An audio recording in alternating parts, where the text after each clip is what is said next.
Tuimbe pamoja, uniongoze Bwana.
Seigneur, seul nous ne pouvons pas. Nous ne sommes rien, Seigneur. Nous sommes des faibles instruments au-devant de toi. Sans toi, Seigneur, nous ne sommes rien, nous ne pouvons rien. Nous avons besoin de ton appui, Seigneur. Nous avons besoin de ton secours, Seigneur. Viens à notre secours ce soir. Parle à nos cœurs, Seigneur. Utilise-moi comme ton instrument ce soir, afin de communiquer ta pensée. Cher Saint-Esprit, nous sommes sur la table du potier. Donne-nous la forme que tu veux. Que nos vies soient dignes, Seigneur. Que nos vies soient correctes, Seigneur. Seuls nous ne pouvons pas. Nous comptons sur ta grâce, Seigneur. Merci parce que tu es là. Merci parce que tu vas le faire. Et merci parce que tu as commencé à faire. Laisse que l'honneur et la gloire reviennent à toi. Au nom de Jésus-Christ, nous avons ainsi prié. Amen. Nous acclamons le Seigneur. Nous acclamons très fort le Seigneur Jésus. Nous acclamons le roi des gloires. Alléluia. Alléluia. Amen. Je bénis le Seigneur pour le souffle de vie qui m'accorde encore ce jour. Je bénis Dieu pour ta présence. Alléluia. Amen. Le Seigneur est en train de nous travailler. Parce qu'en réalité, après une saison, les gens doivent dire, elle était comme ça, mais elle est devenue comme ça. C'est possible qu'on parle du bien pour toi et pour moi. C'est possible que l'Église porte un bon témoignage. C'est possible quand même un païen peut avoir une entreprise mais qu'il cherche des travailleurs dans l'église. Et c'est ce que Dieu nous fait dans cette saison. Sans cela, c'est rien du tout. Alléluia. Amen. Lisons la parole de Dieu.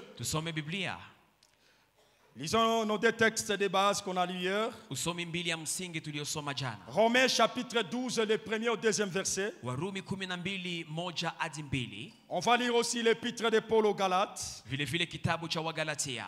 Au chapitre 6, le verset 7 au verset 8. Sura ya 6 versi ya 7 hadi 8.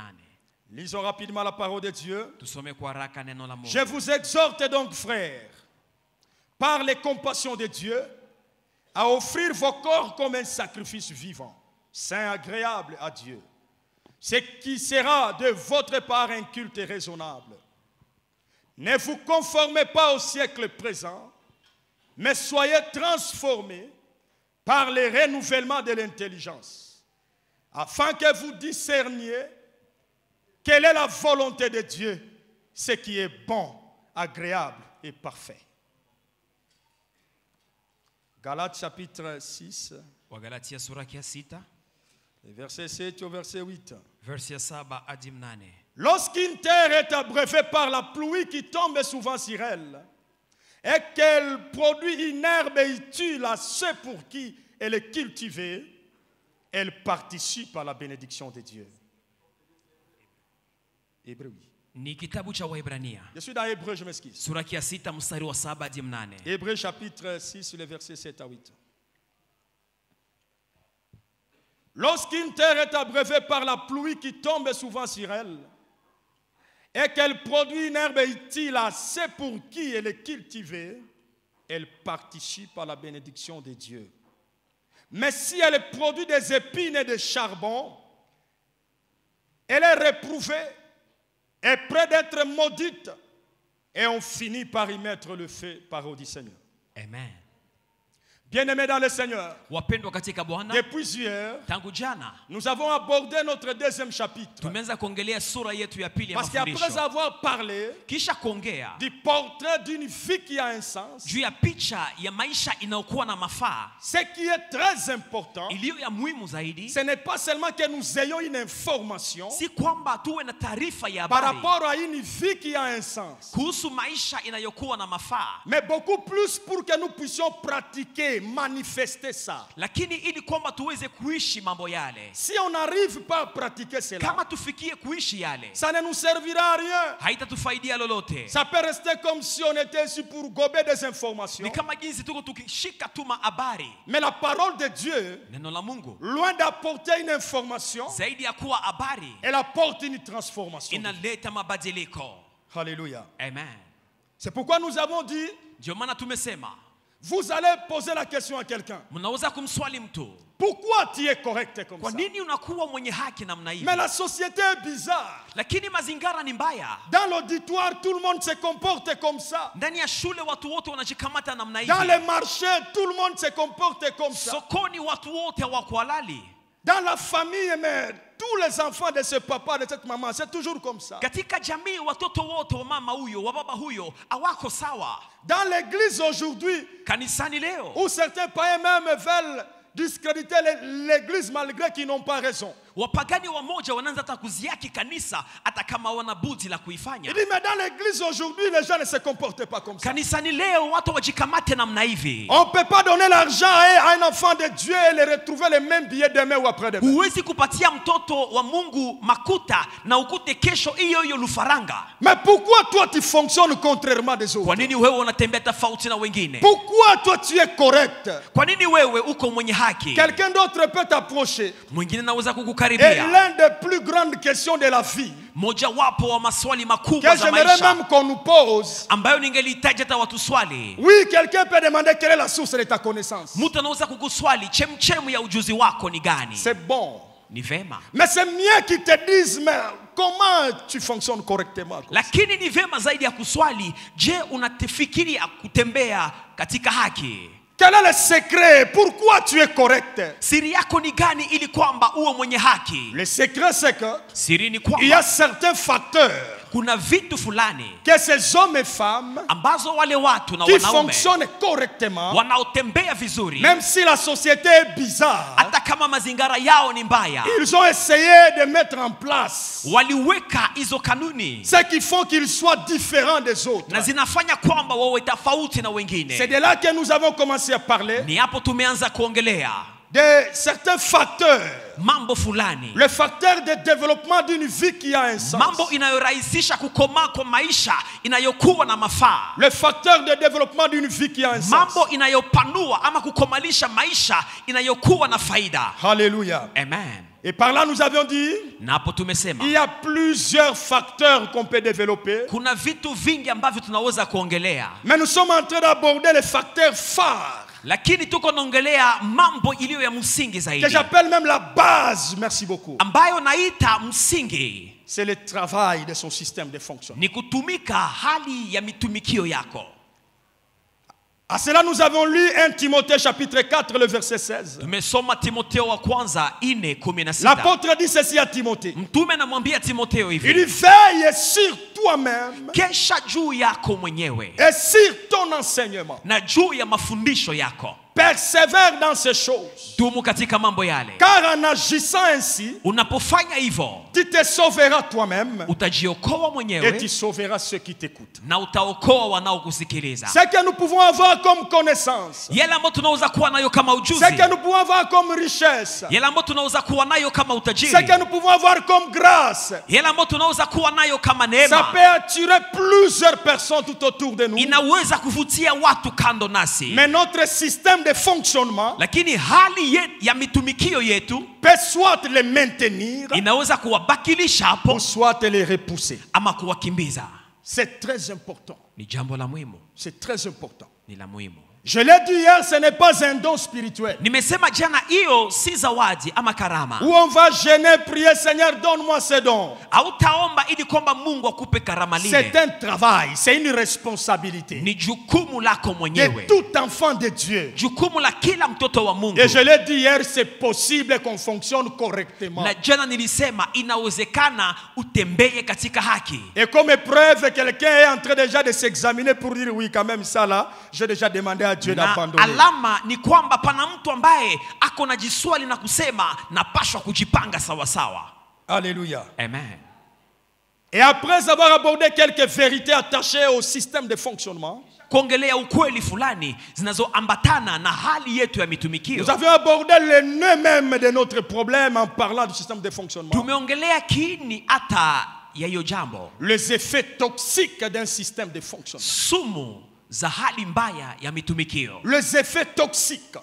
Sumu, Chaque système de fonctionnement kila hali ya mitumikio a des fruits. inakuwa na matunda yake. Chaque système de fonctionnement Kila hali ya mitumikio a des produits.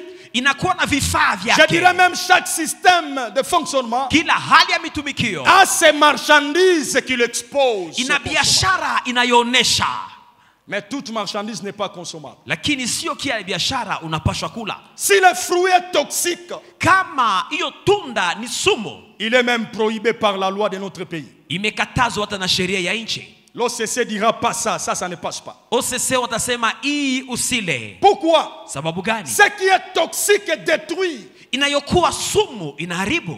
Les effets toxiques d'un mauvais système de fonctionnement, Matunda ya sumu ya mitumikio mbaya ça détruit une vie, zinabomoa maisha, ça détruit une destinée zinaharibu hatima, et ça empêche à une vie de distiller son sens. na zinafanya kwamba maisha yako isiripue hali yake bora. Bien aimé, c'est très capital. Ni jambo la muhimu, C'est très capital. ni jambo la muhimu Paul, au-delà de tout ce qu'il pouvait dire à Timothée, zaidi ya yote ambayo Paulo angelimwambia Timotheo. il dit veille sur toi-même. Anasema kesha juu yako mwenyewe. Il amène l'enseignement au deuxième niveau. Il dit non, la priorité ce n'est pas ce que tu vas enseigner. La priorité ce n'est pas ce que tu connais. Il dit mais veille d'abord sur toi-même. Paulo anamwambia Timotheo, jambo la muhimu si yale ambayo utafunza watu, lakini kesha juu yako mwenyewe. L'enseignement peut être contradictoire et les gens ne vont pas t'écouter. Veille d'abord. Travaille d'abord sur ton système de fonctionnement. Inawezekana ufunze watu mambo wasiona kwako, lakini ya muhimu zaidi kwanza ni kutumika juu yako Bien mwenyewe. aimé, le Seigneur est au rendez-vous. Bwana ako mahali hapa, Il va nous corriger. atatutengeneza. Et c'est possible avec la présence du Saint-Esprit. Na inawezekana pamoja na Je vais msaada dire wa un Roho élément très Mtakatifu. important. Nitaongezea jambo la muhimu. Pour bien traiter une affaire, Ili kwamba utengeneze vizuri jambo il fulani, y a certains préalables. kuna vitu vinavyohitajika. Pour bien résoudre un problème, Ili kwamba utatue shida, il y a certains préalables kuna vitu qu'il faut vinavyohitajika nécessairement suivre. na unapashwa kuvifata. Dans les cas contraires, on peut taper de côté. Pasipo hiyo utapita kando. Et même dans cet enseignement ce soir, Na ndani ya mafundisho jioni ya leo, il y a des points, si je ne touche pas, je rate tout. kuna vitu ambayo kama sigusie nimeshindwa. Premièrement, pour traiter une affaire ou résoudre un problème, Ili kwamba utatue shida, jambo la kwanza, on doit d'abord constater le problème. inabidi kwanza ugundue kwamba hii ni shida. Ou la prise de conscience de l'existence du problème. Uchukue dhamiri ya kwamba shida iko. Chacun de nous se rend compte, Kila mmoja wote anaona de par sa manière de fonctionner, kwa namna yake ya kutembea. et quand nous parlons du problème ici, Tunapoongelea shida hapa, nous faisons le constat hapo tumeona de notre système de fonctionnement hali yetu ya mitumikio qui n'est pas bon. ya kwamba si nzuri. Dès le départ, lorsque quelqu'un fait le constat, Wakati unatambua, où il prend la conscience unachukua dhamiri du mauvais état de son système de fonctionnement, ya hali mbaya ya mitumikio yako, c'est le premier pas hii ni hatua ya kwanza pour aller de l'avant ili kwamba usonge mbele et pour les résoudre. na kwa kuitatua. Deuxième étape à faire, Hatua ya pili, on doit exposer ses méfaits ou ses conséquences négatives. inabidi uoneshe waziwazi hiyo matokeo mabaya. Il sera difficile de travailler sur quelque chose qui est bon. Haiwezekani utumike juu ya kitu kilio kizuri. On doit fournir beaucoup d'efforts et beaucoup d'énergie Utajitahidi zaidi pour corriger ce qui n'est pas bon. ili kwamba utengeneze kisichokuwa kizuri. Et même les hommes ont dit, Na wanadamu walisema on ne change pas l'équipe qui gagne. hawabadilishake timu inayowina. Parlant d'exposer les méfaits ou les conséquences, Tunapongelea kuonesha waziwazi hiyo matokeo mabaya, c'est ce qui m'amène à parler des effets toxiques. inanisukuma kuongelea hizo sumu. J'expose les méfaits Naonesha hiyo mabaya ou les conséquences négatives ama matokeo mbovu d'un mauvais système de fonctionnement. ya hali mbaya ya mitumikio. Au-delà de ça, Zaidi ya hiyo, troisième étape à suivre.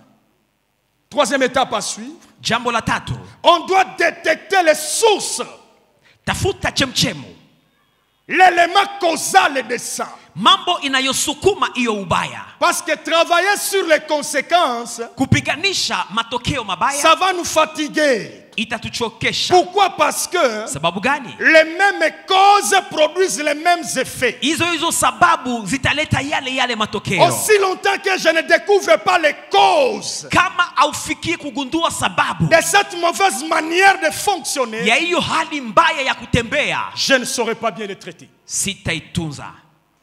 Je ne saurais pas bien les traiter. Sitaitunza. C'est pourquoi les médecins, quand ils arrivent à l'hôpital, Ndio maana unapofika kwenye matibabu il y a toute une fiche. wanakupa Ils kikartasi, doivent vous poser des questions. wanakuswali mambo. Tu souffres de quoi? Unagonjwa Tu nini? sens quoi? Unasikia On nini? t'a déjà opéré combien de fois? Tu Wameshakupasua as mara déjà ngapi? accouché combien de fois? Umeshazaa mara ngapi? Depuis combien de temps tu as senti ça? Inakuwa muda ngapi tangu unasikia hivyo? Quels sont les types de médicaments que tu as pris?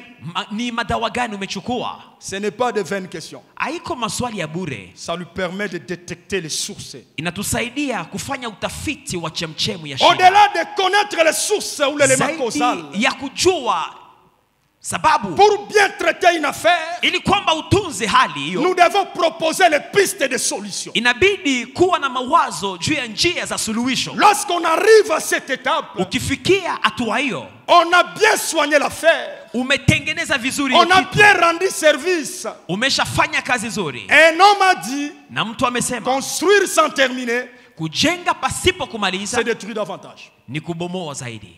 Depuis hier, Tangu jana nous avions amorcé la première étape. tumeanza hatua ya kwanza, La prise de conscience de notre mauvais état du système de fonctionnement, kuchukua dhamiri ya hali mbaya yetu ya kutumika, qui n'est pas au même niveau haiko kwa ngazi moja. Parce qu'il y a des ceux-là qui ont dépassé certaines choses. Kuna wamoja wamevukia vitu fulani. Mais il y a certaines choses qui les rattrapent encore. Lakini kuna madhaifu nayo wakokota Parce tu. que par rapport au mauvais système de fonctionnement, tunapoongelea hali mbaya ya mitumikio, personne n'est à l'abri de ça. hakuna ambaye amewekwa kando na hiyo. Je ne peux pas dire non, je vous prêche, je nous prêche, je suis concerné. Siwezi kuambia kwamba ninawahubiri, tunajihubiri sisi sote. Hallelujah. Na mimi nahusika.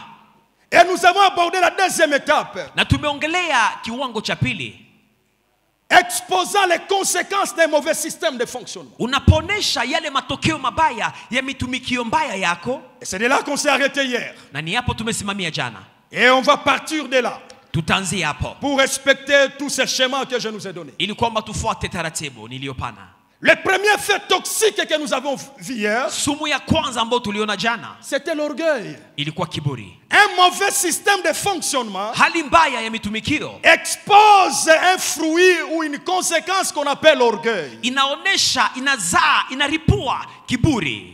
Un sentiment d'autosuffisance. Unasikia kwamba unajitoshelea. Une appréciation exagérée de soi Unajiona wa muhimu zaidi au mépris des autres. na unadharau wengine. Un orgueilleux méprise tout le monde. Mwenye kiburi anadharau wengine. C'est difficile de vivre avec un enfant orgueilleux. Ni vigumu kuishi na mtoto mwenye kiburi. C'est difficile de vivre avec une femme orgueilleuse. Ni vigumu kuishi na mke mwenye kiburi. Et c'est difficile de vivre avec un mari orgueilleux. Ni vigumu kuishi na mme mwenye kiburi. Je dirais c'est difficile de fonctionner avec un leader orgueilleux. Ni vigumu kutembea na kiongozi mwenye kiburi. Dieu déteste l'orgueil. Mungu anachukia wenye Parce que kiburi. derrière l'orgueil Sababu nyuma ya kiburi se cache l'esprit de rébellion. pana roho ya ujambazi. Tous ceux qui sont rebelles, Wote walio majambazi ils ont développé ça. walikomalisha Vous kiburi. trouverez dans un grand pays comme le nôtre, Utaona ndani ya nchi kubwa kama yetu mais un petit groupe de gens qui ont 5 armes et 10 armes, kakundi kadogo ka watu walio na silaha 5-10 ils peuvent se lever pour dire non, nous voulons couper le Congo. watainuka na kusema tunatamani kukata Kongo nzima. Mais quand vous pêchez avec l'armée congolaise, Lakini unapopigana na jeshi la Kongo, vous regardez la taille de nos militaires, unaona ukubwa wa jeshi ya Kongo na wale watu, la formation qu'ils ont suivie namna jinsi wamefunzwa jeshi letu, en Israël un peu partout, wamefunzwa Israeli na même mahali ici, même au pote, pays. hata hapa nchini. Vous vous dites qu'il n'y a pas match. Unajiambia hakuna Mais hata pourquoi ils tiennent? mapambano. Kwa nini wanabaki? Il y a l'esprit de rébellion qui est dedans. Pana roho ya ujambazi iliyo ndani mwao. Un rebelle est tout à faire même s'il n'est pas à la hauteur. Jambazi ako tayari kupambana hata kama atashindwa. Le diable ose détrôner celui qui l'a créé. Shetani anajaribu kuondoa kwenye kiti yule aliyemuumba. Vous imaginez ça? Mnafikiri hiyo? Tu es venu, tu ne sais d'où, Wewe aujue walikutosha wapi. mais tu veux détrôner ta source. Unapenda kuondoa chemchemu yako kwa kiti. Frères et sœurs, Kaka dada, l'orgueil kiburi n'est pas bon. si nzuri. Quelles sont les sources d'orgueil? Chemchemu za kiburi ni gani? Il y a plusieurs sources d'orgueil. Kuna machemchemu mengi ya La kiburi. première source d'orgueil, Chemchemu la kwanza, le positionnement élevé kukuwa na nafasi ya juu d'une personne ou d'une famille. ya mtu ama ya jamii Je dirais même d'une église, ama ya kanisa voire même d'une nation, ama taifa voire même d'un continent. ama bara. Le positionnement élevé. Kuwa na kiti ya juu. Il y a de cela lorsqu'ils montent, Kuna watu ambao wanapopanda dans la famille, vous n'avez plus à dire. ndani ya jamii, amtasemaka tena. N'a raison que celui qui est élevé. Yule anayejua ni yule anayeinuliwa. La Fontaine a dit, La Fontaine amesema dans cette parabole du loup et l'agneau, ndani ya msemo wake wa dubu na kondoo, il dit la raison du plus fort est toujours la meilleure. anasema anayekuwa na haki ni yule aliye na nguvu. Il est tellement élevé. Ameinuliwa juu zaidi. C'est ce qu'il dit, c'est ce qui est vrai. Anayosema ni hiyo ndio kweli. Même si ce n'est pas vrai, Hata kama amedanganyika, même si tu es Galilée, tu peux montrer que ça fonctionne contrairement. hata kama wewe ndiye Galilei, unaweza kuonesha kwamba hii inatumikaka namna On nyingine. te dira accepte ça. Watakwambia kubali hii. Le positionnement élevé. Mtu anayekuwa na kiti ya juu. Que Dieu nous élève. Mungu atuinue. Et Dieu va nous élever. Na tatuinua. Mais mes frères et sœurs, lakini ndugu zangu, travaillons sur notre système de fonctionnement. Tutumike juu ya hali yetu ya mitumikio. La connaissance du pourquoi de mon élévation. Unapojua sababu ya kuinuliwa kwako, va me garder à cet effet toxique. Itakulinda usianguke ndani ya kiburi. Une autre source d'orgueil. Chemchemu ingine la connaissance. Kiburi, ujuzi. Bien-aimés dans le Seigneur, wapendwa katika Bwana, on a connu des professeurs d'université. Tulijua walimu wa university. Un enseignant, on l'appelait Kulambuzi. Kuna mwalimu mmoja, profesa mmoja walimuita Meza Mbuzi. Il donnait le cours de français. Kulambuzi alipana somo la Kifaransa. Tellement qu'il était rempli en lui-même. Sababu alijiaminia zaidi. Il dit j'étais à l'USP Bukavu. Alisema mimi nilisoma kwenye ISP Bukavu. La première promotion c'est nous. Sisi ndio tulikuwa wanafunzi wa kwanza. Nous ne sommes pas de la dernière pluie. Atuko watu wa kisha mvua kunyesha. Et qu'est-ce qu'il disait? Na nasema, la manière même que tu ouvres la bouche, hata namna ya kufungua kinywa, pour ouvrir combien de fautes tu vas commettre en français. Inaonesha namna gani utasema Kifaransa vibaya.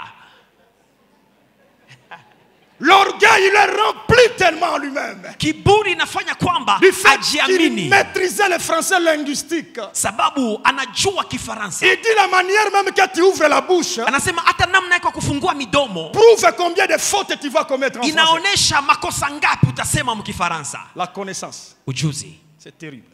Ni hatari. Que Dieu nous garde. Mungu atukinge. Dieu nous donne la connaissance. Mungu anatupa ujuzi. C'est pour sa gloire. Kwa ajili ya utukufu wake. Aussi longtemps que la connaissance n'est plus pour sa gloire. Kama ujuzi autumike juu ya utukufu wa Mungu. On peut fonctionner sans Dieu. Unaweza kutembea pasipo Mungu. On peut tout faire, prêcher, faire tous les mouvements, mais sans Dieu. Unaweza ubiri na kufanya yote pasipo Mungu. Dieu ne se répand pas de ses grâces. Mungu atakuwa hapo. Travaillons sur notre système de fonctionnement. Tutumike juu ya hali ya mitumikio yetu. Une autre source. Les avoirs matériels et financiers. Pesa na vitu. Il suffit que quelqu'un soit élevé dans la famille. Mtu anapoinuliwa katika jamii, tous les grands frères n'ont rien à dire. Kaka zake hawatakuwa na neno mbele zake. Et les familles méprisent même les aînés. Na jamaa inazarau wakubwa wao. Pourquoi? Sababu gani? Toi tu vas venir ici avec tes conseils là. Non, nous prions. Nous avons fait ceci, mais ton petit frère va donner l'argent. Wewe unakuja na maneno ya hekima lakini mdogo yako atagusa mfukoni. Les avoirs matériels. Vitu na pesa. On a connu des gens. Tulikuta watu. Une fois il achète une maison. Anapouza nyumba. Une fois il achète une voiture. Anapouza gari. Une fois le salaire monte. Mshahara wake napopanda, il devient insaisissable. Akamatike tena. Il suffit que vous lui demandez quelque chose. Ukimuuliza kitu, il dit mais ton père était où pendant que mon père étudiait? Unapomulomba kitu nakwambia baba yako alikuwa wapi wakati baba yangu alikuwa akijifunza. Bien-aimés dans le Seigneur. Wapendwa katika Bwana. Dieu nous bénit. Mungu anatubariki. Non seulement pour augmenter le volume de nos comptes. Hapana ili kwamba tuwe na account kubwa. Mais Dieu nous bénit. Mungu anatubariki. Aussi pour augmenter le degré de notre générosité. Ili kwamba akomalishe ndani mwetu ukubwa wa huruma.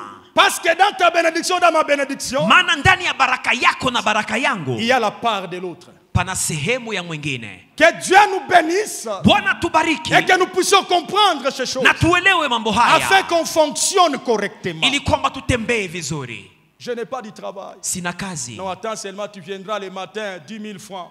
Chunga, kuja kesho asubuhi mais ça ne résout pas mon problème. Aitatue shida yangu. Un orgueilleux, mwenye kiburi, il ne voudra pas que vous soyez deux. Atapenda muwe majogo mbili. Il ne voudra pas. Atapenda hiyo. C'est pourquoi dans la famille, ndio maana katika vous jamii, pouvez trouver quelqu'un qui a l'opportunité de vous engager. Utakuwa na mtu ambaye ako na namna ya kukupa kazi. Il ne vous donne pas de l'espace. Lakini apendi kukupa nafasi. Mais il veut vous donner de l'argent. Lakini atawapatia tu pesa ndogo. Sababu gani? L'orgueil kiburi n'a pas besoin de concurrents. Haipendi parce qu'en réalité c'est lui le top. Maana ni yeye bwana hapo. Ta présence le dérange déjà. Wewe ukija unamsumbua. Que Dieu nous soigne. Bwana tusaidie. Que ton élévation, que mon élévation ne dérange pas. Kuinuliwa yako isisumbue. Et que l'élévation de l'autre ne nous dérange pas. Na kuinuliwa kwa mwingine kusitusumbue. Que Dieu nous façonne ce soir. Bwana tujenge Au jioni ya leo. point que quand quelqu'un monte, Ili kwamba mtu anapopanda, que nous puissions raisonner comme Jésus. tufikiri kama Yesu. Il dit, Anasema, celui qui croit en moi yule anayeniamini fera les œuvres que je fais. atafanya mambo mimi Il ninayofanya. ajoute, il dit, Na anaongeza et il en akisema, fera de plus grands. na atafanya zaidi.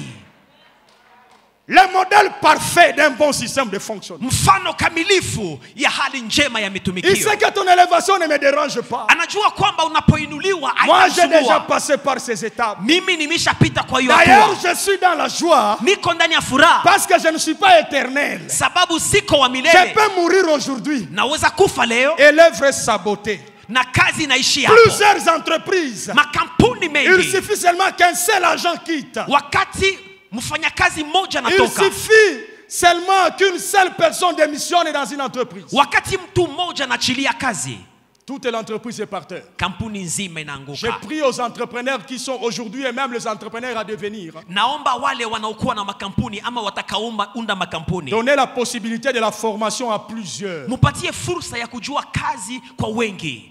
Ça fera que personne ne va se retrouver comme une plaque tournante. Itafanya kwamba mtu mmoja atajikamata kuwa mwenye kujua yote humo. Il ose de faire X, Y à les discipliner. Anajaribu kufanya kiburi, unamuweka kando. Et celui qui passe là, il fait mieux. Na yule anayekuja atafanya naye kazi vizuri. Parce qu'au-delà de la connaissance, Maana zaidi ya ujuzi, au-delà de tout ce que nous pouvons avoir, zaidi ya yote ambayo tunaweza il y a la kujua, grâce de Dieu qui est au-dessus de pana nous. neema ya Mungu iliyo juu ya yote. Alléluia. Amen. Un homme dans la Bible, Mtu mmoja katika Biblia, Philippe rencontre Nathanaël. Filipo akakuta Nathanaeli. Il dit à Nathanaël, Akamwambia Nathanaeli, nous avons trouvé tumekuta celui de qui Moïse a écrit dans la loi. yule ambaye Musa aliandika ndani ya sheria. Nous venons de trouver celui de qui Moïse a écrit dans la loi. Tumekuta mtu ambaye Musa aliongelea katika sheria. Parce que Jésus dit, Yesu anasema dans Jean chapitre 5, le verset 46, ndani ya Yohana 5:46, il dit car, anasema sababu si vous croyez Moïse, kama mkiamini Musa, vous me croiriez aussi. munaniamini pia, Parce qu'il a écrit de moi. sababu aliandika mambo yanayonihusu. Pendant la contestation, Wakati palikuwa on ne upingamizi, veut pas l'accepter. walimkataa. Le Seigneur dit, Bwana akasema, car sababu si vous croyez Moïse, kama mnamwamini Musa, vous me croiriez aussi. mungeliniamini na Parce mimi, que Moïse, sababu Musa que vous avez cru, ambaye muliamini il a écrit de moi. aliandika mambo inayonihusu. Philippe dit à Nathanaël, Filipo anamwambia nous venons de Nathanaeli, trouver cet homme, tumemkuta huyo mtu Jésus de Nazareth, Yesu Kristo wa Nazareti, fils de Joseph. mwana wa Yusufu. Philippe est rempli d'orgueil, Filipo alipojaa na kiburi, l'autosuffisance. kujitoshelea, Philippe dit, Filipo non, akasema, Nathanaël dit, Nathanaeli akasema, il dit à Philippe, akamwambia Filipo, peut-il venir quelque chose de bon de Nazareth? je, Nazareti kunaweza kutokea kitu kizuri? Peut-il venir quelque chose de bon de Nazareth? Hapo Nazareti panaweza kutokea kitu kizuri kweli? J'aime le débat. Napenda hiyo mazungumzo. Philippe avec un bon système de fonctionnement. Filipo aliyekuwa na hali njema ya mitumikio. Nathanaël un système de fonctionnement erroné. Nathanaeli alikuwa na hali mbaya ya Il mitumikio. est rempli sur lui-même. Anajijaa mwenyewe. Incontestable. Yeye hawawezi Il kumpinga. maîtrise les péripéties de l'histoire. Anajua historia vizuri. Il dit, Anasema, peut-il venir je, de Nazareth quelque chose de bon? Nazareti panaweza kutokea kitu kizuri? Philippe lui répondit, Filipo akamjibu, viens kuja et vois. na uone. Parfois, lorsqu'on fonctionne correctement, Wakati unatembea vizuri, tu n'as pas besoin de répondre fait contre fait. hauhitaji kuonesha mambo. Ah, le fruit qui a produit la tranquillité.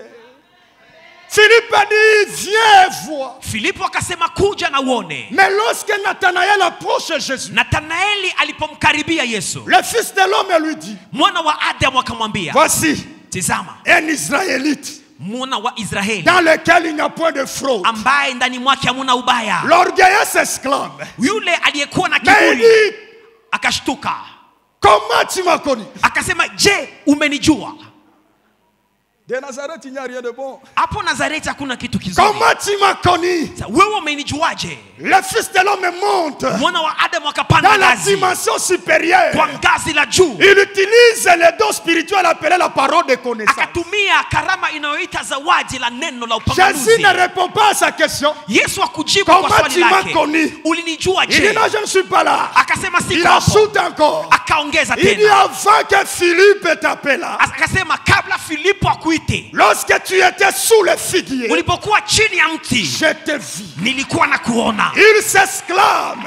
Akashtuka. De Nazareth, rien de bon. Nazareti hakuna kitu kizuri. Écoutez, Sikiliza. l'orgueil est brisé. Kiburi kavunjwa Qu'est-ce vunjwa. qu'il va dire? Akasema nini? Il revient. Akarudi. 1 Jean chapitre 1 verset 49. Yohana 1:49. Il appelle Jésus Anamuita Yesu Rabbi. Rabuni. Mais c'est quelqu'un qui est né de Nazareth. Yule ametoka Nazareti.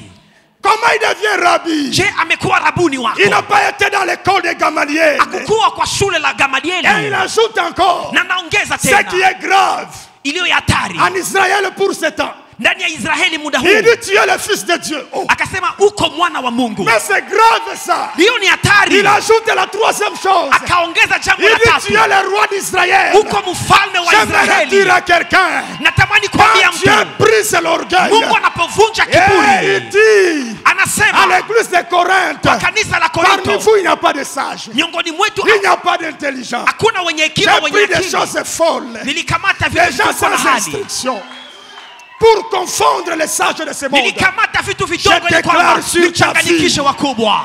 Dieu va t'élever. Natangaza juu ya maisha Les gens yako. diront, Mungu atakuinua, dans watu cette watasema famille-là, kwa hii jamaa il n'y a pas de député. hapana Dans mabunge. cette famille-là, Katika jamaa il hii n'y a rien de bon. hakuna kitu Et tu kizuri, seras le pionnier. na wewe utakuwa mtu mkubwa.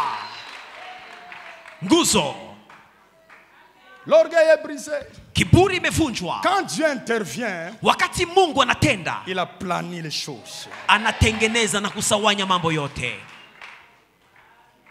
Parlons de la voie de sortie. Tuongelee njia za kutokea. Comment sortir de l'orgueil? Namna gani kuokolewa toka Comment kiburi? sortir de l'orgueil? Namna gani kufunguliwa Je toka sens les kiburi? symptômes d'orgueil en moi. Nasikia mbegu za kiburi ndani Mais mwangu. que faire Nifanye nini pour en sortir? ili kwamba niokolewe? Connaître les problèmes, c'est bon. Kujua shida ni vizuri. Connaître ses méfaits, c'est bon. Kujua mabaya yake ni vizuri. Connaître leurs sources, c'est bon. Kujua chemchemu zake ni nzuri. Mais connaître aussi les voies de sortie. Lakini kujua njia za C'est kuokolewa mieux.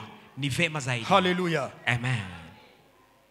Il y a plusieurs voies de sortie Pana manjia mengi ya kutoka par ya rapport à kutuokoa, cet effet toxique d'orgueil. inayoponya toka sumu la kiburi. Mais j'aimerais juste nous partager une seule voie ce soir. Nitaongelea njia moja magharibi. Comment sortir de l'orgueil? Namna gani kuokolewa toka kiburi? Avoir une bonne compréhension de la grâce. Kuwa na neema ya kuelewa neema.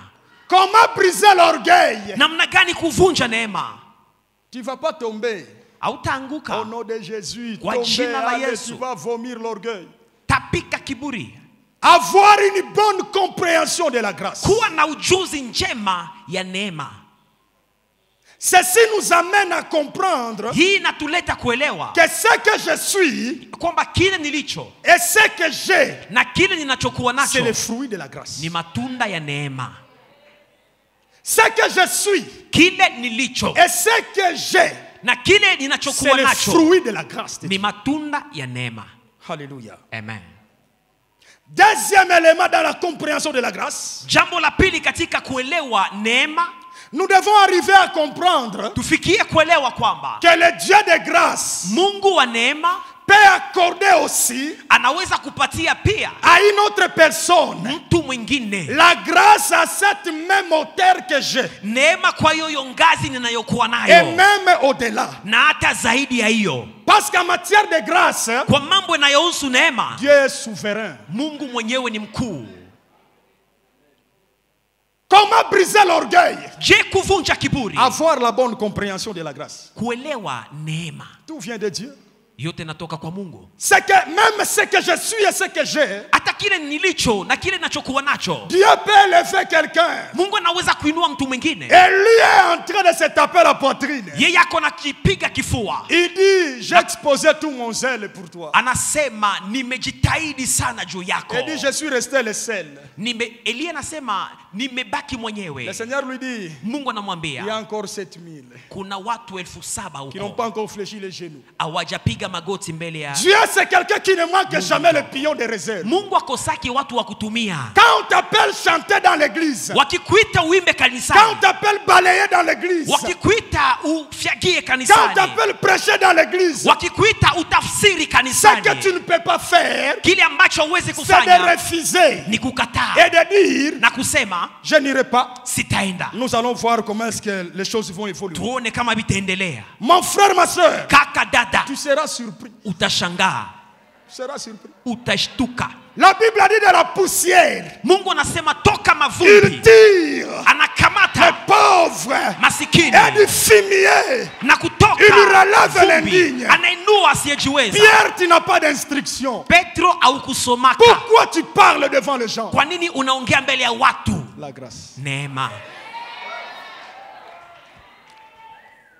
Bien-aimés, servons le Seigneur humblement. Tumtumikie Mungu na unyenyekevu. Comportez-nous dans nos familles humblement. Katika jamii tuwe Dans la wanyenyekevu. société où nous travaillons. Ndani ya mazingara kazini. Ne dis pas non, moi j'ai de l'expérience ici. Usiseme mimi najua kazi kuwashinda ninyi wote. Tout le monde peut acquérir l'expérience. Kila mtu anaweza kujua hiyo kazi. Parce qu'on ne naît pas avec l'expérience. Maana kuna mwalizaliwaka na najua kazi. Soyons humbles. Tunyenyekee. Si tu as l'intelligence, c'est pour faire avancer cette entreprise. Kama una ujuzi ili kwamba kampuni isonge mbele. Comment sortir de l'orgueil? Namna gani kukombolewa toka kiburi? Avoir la bonne compréhension de la grâce. Kuwa na ujuzi njema kuhusu neema. Alléluia. Amen. L'Éternel parle à Moïse. Mungu akaongea na Musa. Dans Exode chapitre 33, le verset 19, la partie B. Ndani ya Kutoka 33:19 ngambo ya pili ya versi. Il dit ceci. Akasema, je fais grâce à qui je fais grâce. Nampa neema yule ambaye namjalia neema. Et miséricorde à qui je fais miséricorde. Nampa rehema yule ambaye namjalia rehema. Il veut dire à Moïse, anatamani kuambia Musa, en matière de la grâce, je suis souverain. Kuhusu neema ni mimi ndio najua yote. Et l'apôtre Paul ajoute, na mtume Paulo anaongeza dans 1 Corinthiens chapitre 4 le verset 7. Ndani ya Wakorinto wa kwanza 4:7. Il dit car sababu qui est-ce qui te distingue? Nani anayekuweka kando? Qu'as-tu que tu n'aies reçu? Nini ulionayo ambayo au kupokea? Et si tu l'as reçu, na kama ulipokea, pourquoi te glorifies-tu? Kwa nini unajitukuza? Comme si tu l'avais pas reçu. Kama jinsi au kupewa. Qui n'a pas reçu quelque chose? Nani mwenye kupewa hapa? Nous avons reçu de Dieu. Tulipewa yote toka Mungu. Nous n'avons pas monté dans l'orgueil. Tusiinuke na kiburi. Monter dans l'orgueil, kuinuka ndani ya kiburi, c'est chercher à être remplacé tout en étant vivant. Ni kutafuta wa kugombowe kabla ungali naishi. Tu peux rester toujours dans l'équipe. Unaweza kubaki ndani ya timu. Mais un nouveau recrue peut venir avec ces tactiques-là. Lakini mtu mpya anakuja na njama zote ulizokuwa nazo. Et Flora Ibenge dit non, non, non, non, c'est celui-ci. Na Ibenge anasema mputu pita kando kwanza. Alléluia. Comprenons la grâce. Tuelewe neema. Ça brise l'orgueil. Inavunja kiburi. Ça brise l'orgueil. Inavunja kiburi. Un cas dans la Bible mature. Kuna mfano moja katika Biblia. Le cas de Moïse. Musa.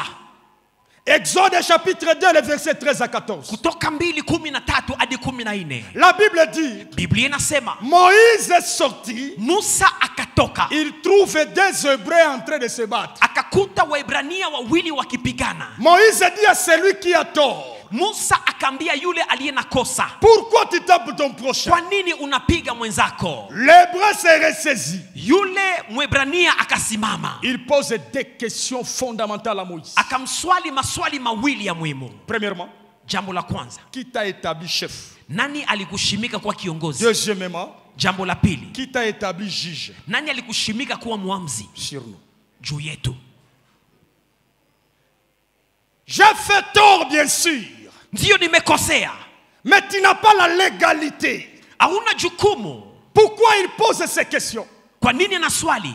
Il se réfère à la prophétie de Jacob. Anarudililia unabii wa Yakobo. Jacob, lorsqu'il est en train de prophétiser sur ses enfants, Yakobo alipotabiri juu ya watoto wake, il dit ceci. alisema hivi. Genèse chapitre 49, le verset 10. Mwanzo 49:10. Il dit, Anasema, le sceptre fimbo ne s'éloignera point de Juda, haitakwenda mbali na Yuda, ni le bâton souverain hata fimbo la uongozi d'entre ses pieds, miongoni mwa miguu yao, jusqu'à ce que vienne le Shilo, hadi mpaka Shilo arudi, et que tout le peuple l'obéisse. na taifa wote wamtii. Il dit à Moïse, tu n'as pas raison. Anaambia Musa, hauna haki. Le chef Kiongozi doit venir de la tribu de Juda. anapaswa kutoka kwa kabila la Yuda. Il dit, mais qui t'a établi juge? Amesema, nani amekushimika Genèse mwanzi? 49, le verset 16. Mwanzo 49:16. Jacob, avant sa mort, dit, Yakobo kabla kufa anasema, Dan, Dani, tu jugeras ton peuple. wewe utahukumu taifa lako. Les juges Mwanzi devraient provenir de la tribu de Dan. alipaswa kutokea kwa kabila la Dani. Le chef devait provenir de la tribu de Juda. Kiongozi alipaswa kutokea kwa kabila la Toi, Yuda. tu es de la tribu de Lévi. Wewe uko wa kabila la Qui t'a Lawi. établi chef et juge sur nous? Nani amekushimika kiongozi na muhamzi La juu yetu? tribu te disqualifie. Kabila lako linakuweka kando. Moïse va le répondre. Musa Ou Moïse allait le répondre. angelijibu, La tribu m'a exclu, kabila iliniweka kando, mais la grâce m'a sélectionné. lakini neema ilinikokota. Il y a parfois, Kuna mara tu peux manquer certaines qualités, unaweza kuwa mais la haustahili, grâce, lakini quand neema, l'huile coule, mafuta tu seras yanaposhuka sélectionné dans cette entreprise. utachaguliwa ndani ya kampuni. Je ne suis pas de la tribu de Juda. Siko wa kabila la Je ne Yuda, suis pas de la tribu de Dan. siko wa kabila la Mais je Dani, suis établi juge lakini nimeshimikwa Et chef muamzi sur vous. na kiongozi juu par yenu. la grâce. Kwa La neema, grâce brise les lois établies. neema inavunja masheria.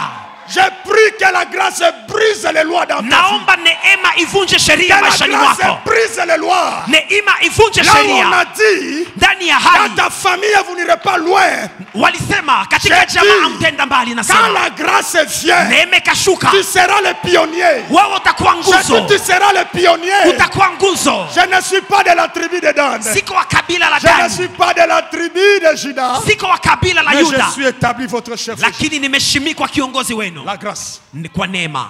Jacob avant sa mort, Yakobo kabla kufa il approche les deux fils de Joseph. akakaribia watoto wawili wa Yusufu, Manasseh l'aîné Manasea et Ephraim le cadet. mkubwa na Il Efraimu dit, je mdogo. vais les bénir. Akasema nitawabariki, Et Joseph appelle ses enfants. na Yusufu akaita watoto wake. Connaissant la loi d'Israël, Alikuwa akijua sheria ya la Israeli, coutume juive, mila ya Wayahudi, que c'est l'aîné qui doit avoir la double portion. ya kwamba mkubwa anapaswa pata baraka La Bible dit maradufu. ceci. Biblia inasema Joseph appelle Manasseh. Yusufu akamwita Il Manase, appelle Ephraim.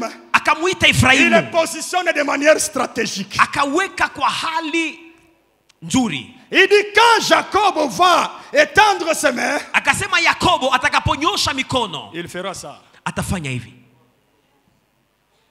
Il dit celui-ci, Manasseh, c'est l'aîné. Huyu Manase ndiye mkubwa, Ephraim, c'est le cadet. Efraimu ni mdogo. Positionnez-le bien. Watie Oh, vizuri. j'aime la grâce. Napenda Quand neema. la grâce est arrivée, Neema ilipofika, le père Jacob, Yakobo il était fier. alikuwa Au lieu amezeeka de faire ça, kuliko afanye hivi. Jacob a fait ça. Hata kama alikuwa Joseph aone, dit à akafanya Jacob, hivi. Yusufu ce akamwambia n'est pas Yakobo, comme ça. haiko hivyo. C'est Manasseh qui est Ni l'aîné. Manase ndiye mkubwa. Arrête, père Jacob. Baba acha hiyo. Jacob dit à Joseph, Yakobo akamwambia je ne Yusufu, peux pas. siwezi, Je ne peux pas. siwezi, Il fait ça. ninafanya hivi. Il fait ça. Nafanya Il dit hivi. même s'il est l'aîné, Hata kama yeye il ni aura mkubwa, aussi sa part. atapata Ce sehemu yake. jour-là, Hiyo siku la loi a été brisée. sheria La loi a ilivunjwa, été brisée. sheria Je ilivunjwa. déclare à quelqu'un, Natangaza juu ya quand la mtu, grâce arrive, neema ça inapofika sera comme ça. mambo yanakuwa hivi. Celui qui était disqualifié sera qualifié. Yule ambaye alikuwa wa mwisho anakuwa wa Oh, kwanza. c'est le mystère de la grâce. Ni siri ya neema. Jacob arrête. Yakobo Il dit, acha. je ne peux pas. Anasema sitacha. La grâce me conditionne. Neema inanishurutisha Bien-aimés, nous hivyo. sommes par la grâce. tumezaliwa kwa La bonne neema. compréhension de la grâce, Tukielewa ça neema brise l'orgueil. itavunja kiburi. Personne ne va prier pour vous. Hakuna Tu mwatakuombea. vas tomber le nom, comprends la grâce. Mwenyewe utajifungua. Comprends la grâce. Elewa tu neema. Alléluia. Amen. Gloire au Seigneur. Utukufu kwa Mungu. Vous savez, lorsque nous comprenons la grâce, Tunapoelewa neema ça brise l'orgueil. inavunja kiburi. Ça nous amène à ne pas croire Inatubeba kwamba tusiamini que nous sommes une plaque tournante. ya kwamba ni sisi tu. Que tout le monde dans la famille va passer seulement par toi. Kila mtu katika jamaa atapita kwa miguu yako. Nous ne sommes pas l'incarnation du bien. Sisi hatuko alama ya mema. Alléluia. Amen. Ça installe en nous l'humilité. Inashimika ndani mwetu kunyenyekea. Et nous commençons à accepter les autres. Na tunaanza kubali wengine. Non, lui aussi peut chanter. Ule naye anaweza Lui aussi peut kuimba. balayer. Ule anaweza Lui kufyagia. aussi peut faire ça. Naye anaweza kufanya hivi. Bien-aimés dans le Seigneur, Wapendwa katika Bwana. lorsque nous comprenons la grâce, Tunapoelewa neema, nous comprenons beaucoup plus la loi de la complémentarité. tunaelewa sheria ya kusaidiana kazi.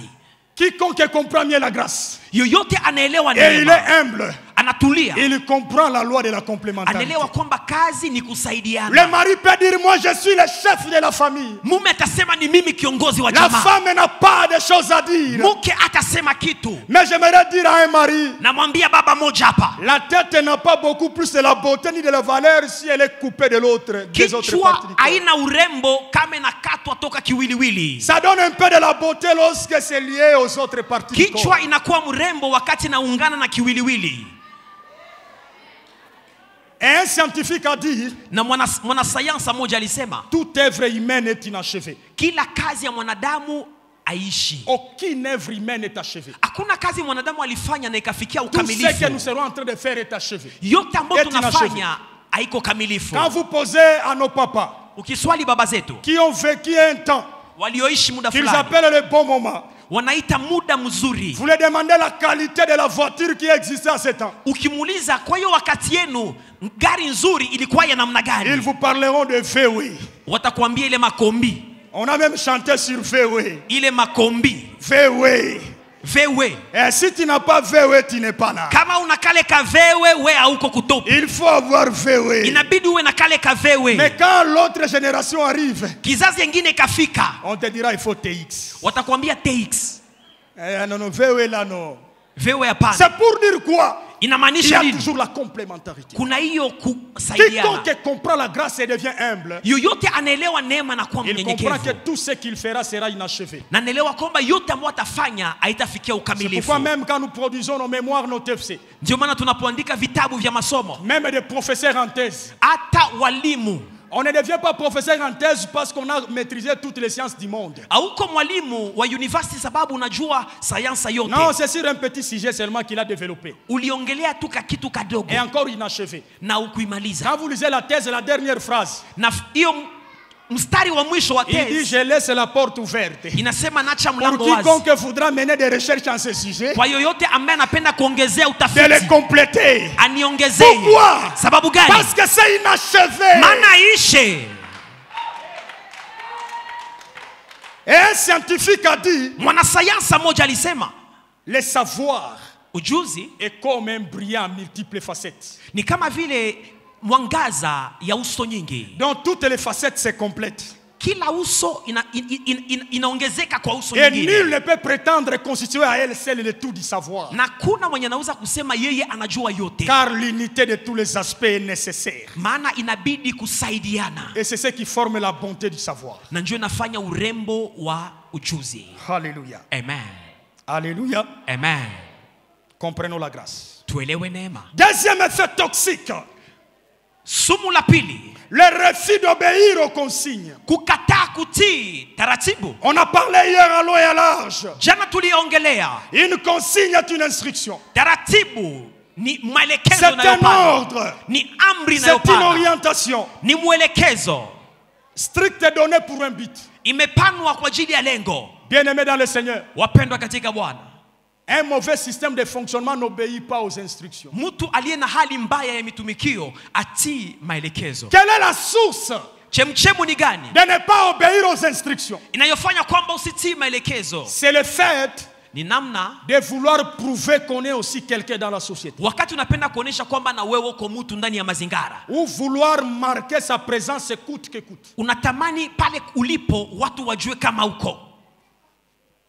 Quiconque veut marquer sa présence, yoyote anayetamani aonekane, vous pouvez lui dire, unaweza kumwambia, on torchonne là-bas. wako na koropa hapa. Ici, il y a quand même une équipe qui a été choisie. Hapa kuko watu wenye walichaguliwa. Il dira, mais cette équipe-là, c'est composé de qui et de qui? Atasema ni wanani walio katika hiyo Moi kundi. aussi, je fais partie du département. Na mimi si niko kiongozi. Comment il y a des restrictions maintenant? Kwa nini sasa wamoja wanaanza kutiwa huko na wengine hapana? Pendant que nous allons chanter, Tutakapoimba, toi tu seras à la deuxième place. wewe utakuwa pale kwa eskalia ya kwanza. On dira, non, non, non, non. Utasema hapana. Je ne peux pas. Acha byako sita. La caméra doit me voir. Inabidi nipite mu television. En réalité, ma présence doit être marquée. Inabidi watu wanione. Ça risque de rester comme un non-événement. Itabaki pasipo kuleta ushawishi. Vouloir marquer sa présence Kupenda kwamba wajue kwamba uko nous amènera à mépriser l'autorité état. itatusukuma kudharau uongozi. On peut te dire fais ABC. Watakwambia fanya hivi na hivi. Il te dira je vais aussi ajouter C. Kisha nasema na mimi ndaongeza ya tatu. Frère, fais d'abord ça, c'est pour un but.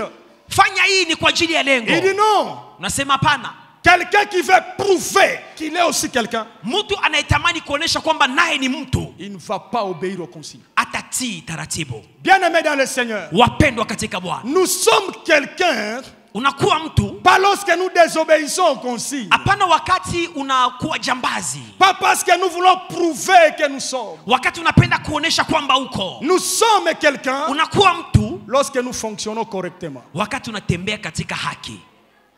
Même à ton absence, les gens vont dire, mais par rapport à ces problèmes, mais si cette maman était là, Hata wakati hauko watu watasema huyo mama angelikuwa si cet tungelipata jibu. papa était là, Huyo baba kama si cet angelikuwa. enfant était Huyo là, mtoto angelikuwa. ta présence se remarque à ton absence. Uwepo wako unaonekana hata wakati hauko. L'importance de quelqu'un se remarque à son absence. Umuhimu wa mtu unaonekana hata wakati haiko. Bien-aimés dans le Seigneur, Wapendwa katika que le Bwana, Seigneur nous façonne. Bwana tujalie neema. Le système de fonctionnement, Hali ya mitumikio c'est les bases de tout. ni msingi wa yote. Comment y sortir Namna gani utakombolewa humo? du refus d'obéir aux consignes? Kuokolewa toka hiyo kukataa kutii. Bien-aimés dans le Seigneur, Wapendwa, nous devons nous imposer une vie de discipline, inabidi kuwa na taratibu, une vie des interdits. kujua kwamba kuna vitu sipashwe fanya. Je dois comprendre Napashwa kuelewa que je ne suis pas un électron libre. ya kwamba siko huru kufanya kile nataka hiyo kwa kila muda. Je quitte de l'anode à la cathode, personne ne me contrôle. Natoka sehemu moja naenda sehemu nyingine, hakuna anayeniuliza unaenda wapi. Et acceptons aussi d'être dirigés par les autres. Na tukubali kuongozwa na wengine.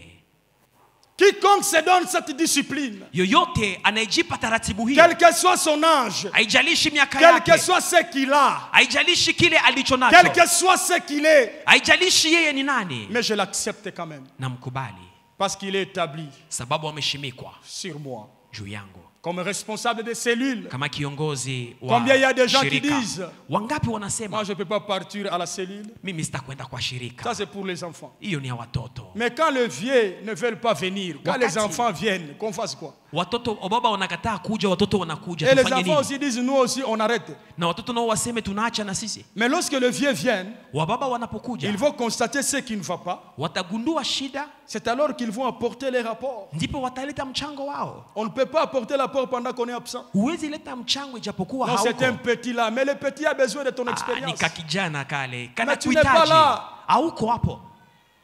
Alléluia. Amen.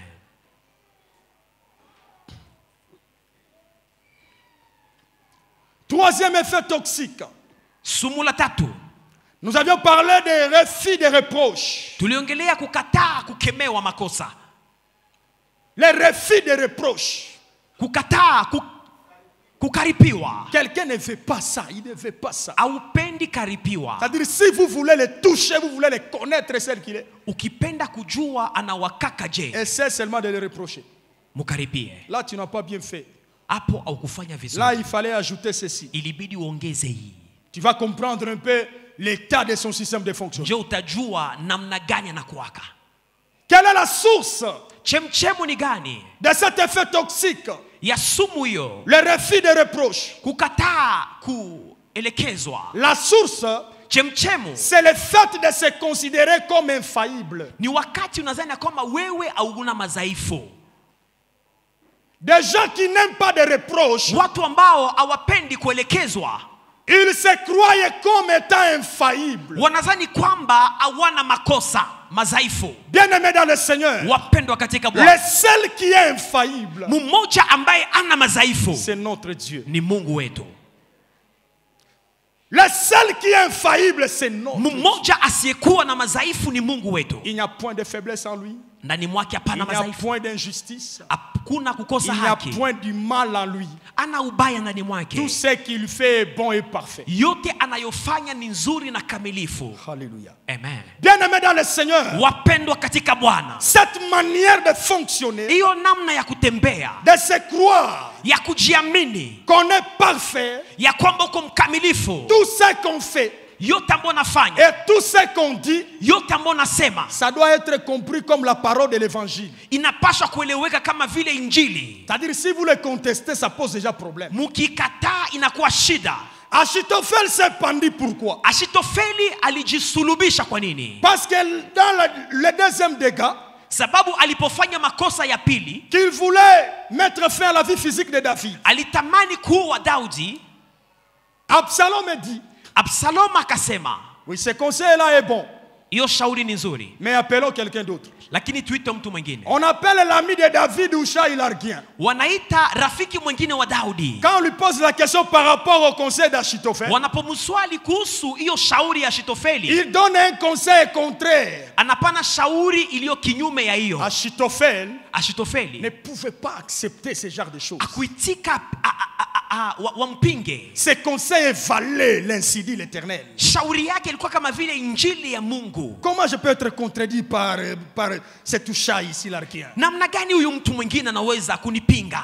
La Bible dit, Biblia inasema Achitophel est parti se pendre. Ashitofeli akakwenda kujitundika juu ya kukwazika. Le mauvais système de fonctionnement, Hali mbaya ya mitumikio ça peut nous amener à ces choses. inaweza kutubeba. Mais aussi longtemps que j'intègre en moi Wakati ndani mwangu najua que je suis faillible, ya kwamba nina madhaifu, même quand j'ai produit le rapport toute la nuit, hata kama nimetumika ripoti usiku mzima, quand l'auditeur arrive, wakati anayenifuatilia il dit anafika, ça ici, telle heure, et le chef d'entreprise vient. anatia bistari mwa hiyo ripoti. Il dit Kiongozi anakuja. pourquoi tu as fait ça? Améliore ABCD. Kiongozi wa kampuni anasema tumika tena vizuri zaidi. Mais quelqu'un qui a cette mentalité de se croire être infaillible, Mtu anayezani ya kwamba yeye anajua yote, dira non, tasema hapana, moi j'ai souffert toute la nuit si niliteseka usiku en train de mzima produire ce rapport. nikiandika hii ripoti. D'ailleurs, Kwanza, selon la science, kulingana na sayansi, l'auditeur a des manquements. yule Moi je anayetufuatilia maîtrise très bien. ajui, mimi najua. Il n'a pas bien lu les rapports. Akusoma ripoti vizuri. Bien-aimés dans le Seigneur, Wapendwa, les faiblesses viendront. madhaifu itakuja tu, Même quand on s'est sacrifié de n'importe quelle hata manière. wakati ulijitoa wakfu. Installons en nous Tujue ndani mwetu cette mentalité de croire. hiyo akili ya kuamini. Et c'est vrai, Ni kweli nous sommes faillibles. tuko na madhaifu.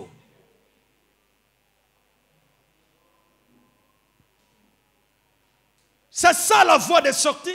Niyo ndio njia ya wokovu, Cultiver la pensée kumalisha lile wazo selon laquelle ambayo on est imparfait. hauko mkamilifu. Malgré les multiples grâces que j'ai, Haijalishi neema mbalimbali nilizo nazo, malgré les expériences que j'ai avec Dieu, haijalishi historia nilionayo na Mungu, je peux faillir. naweza kuzofuka. Le prophète Samuel, Nabii Samueli, dans toute sa grâce, ndani ya neema zote alizokuwa nazo, il fallait aller choisir le remplaçant du roi Saül. ilibidi akwenda kumtafuta mfalme mpya. Mais il arrive. Anafika, Qu'est-ce qui se passe? nini inapitika? Il voit les Oliab et tous les autres. Anaona wale watoto wa kwanza wote, Il voulait même les oindre. alitafuta kumpaka mafuta. L'Éternel dit, Mungu akasema c'est pas lui. haiko Eliabu. C'est que on peut faillir. Kila mtu anaweza kudanganyika. On peut faillir. Unaweza kudanganyika. Acceptons ça. Tukubali. Ça nous permettra de bien fonctionner. Itatusaidia tutumike vizuri. On n'aura pas beaucoup de stress. Hautakuwa na kujisumbua zaidi. J'ai failli. Nilikosa. Dans quoi? Ndani ya nini? Il fallait au lieu de ABCD, ilibidi kuliko ufanye iki na iki, il fallait faire CDZ. Ilibidi uongezee njo I na I. Et on le prend humblement, on le fait. Na unakubali pole pole. Alléluia. Amen. Quatrième effet toxique. Sumu la ine. On a parlé de la rancune. Tuliongelea chuki. Un souvenir tenace que l'on garde d'une offense. Unakuwa na uchungu sababu mtu mmoja alikukosea. Ou d'un préjudice. Walikukosea. Avec de l'hostilité. Pamoja na ubaya. Un désir de vengeance. Na unajisikia kulipisha kisasi. Un rancunier est prêt à se venger. Yule mwenye chuki iko tayari kulipisha kisasi. De manière ouverte ou cachée. Alipishe kisasi waziwazi ama kisirisiri. La source de la vengeance. Chemchemu ya kulipisha kisasi. Premièrement, ça peut être la grandeur de l'offense. Jambo la kwanza inaweza kuwa ukubwa wa ubaya. Quelqu'un réalise, mais c'est mon père qui l'a tué. Unajiambia ni baba yangu. C'est le travail, c'est lui qui a occasionné mon licenciement. Yeye ndiye amefanya kwamba nifukuzwe kazini. Si je ne me suis pas marié, kama sikuoa, c'est elle qui a donné un faux témoignage contre moi. Ni mtu fulani alinisema vibaya. Quand cette offense-là est à cette hauteur, inakuwa kubwa, quelqu'un parfois respire le mal. Unapumua mabaya. Il veut arrêter, il dit mais ça là. Unatamani kusimama, unasema pana hii. Il dit je ne peux pas. Sitasahau. Je ne peux pas. Sitaacha. Deuxième source. Chemchemu ya pili. Ça peut être la manière dont l'on a vécu, la manière de se venger. Inaweza kuwa namna yako ya kulipisha kisasi. Était une monnaie courante dans son environnement. Yawezekana ilikuwa kawaida katika mazingara yako. Quelqu'un cultive tellement la rancune. Mtu anakomalisha hiyo chuki. Pourquoi? Sababu gani? Parce que sababu dans son environnement, katika jamii yake, on fonctionnait avec la loi du talion. Katika mazingara ilikuwa nafanya unatoboa licho mwingine na kutoboa. La loi du talion.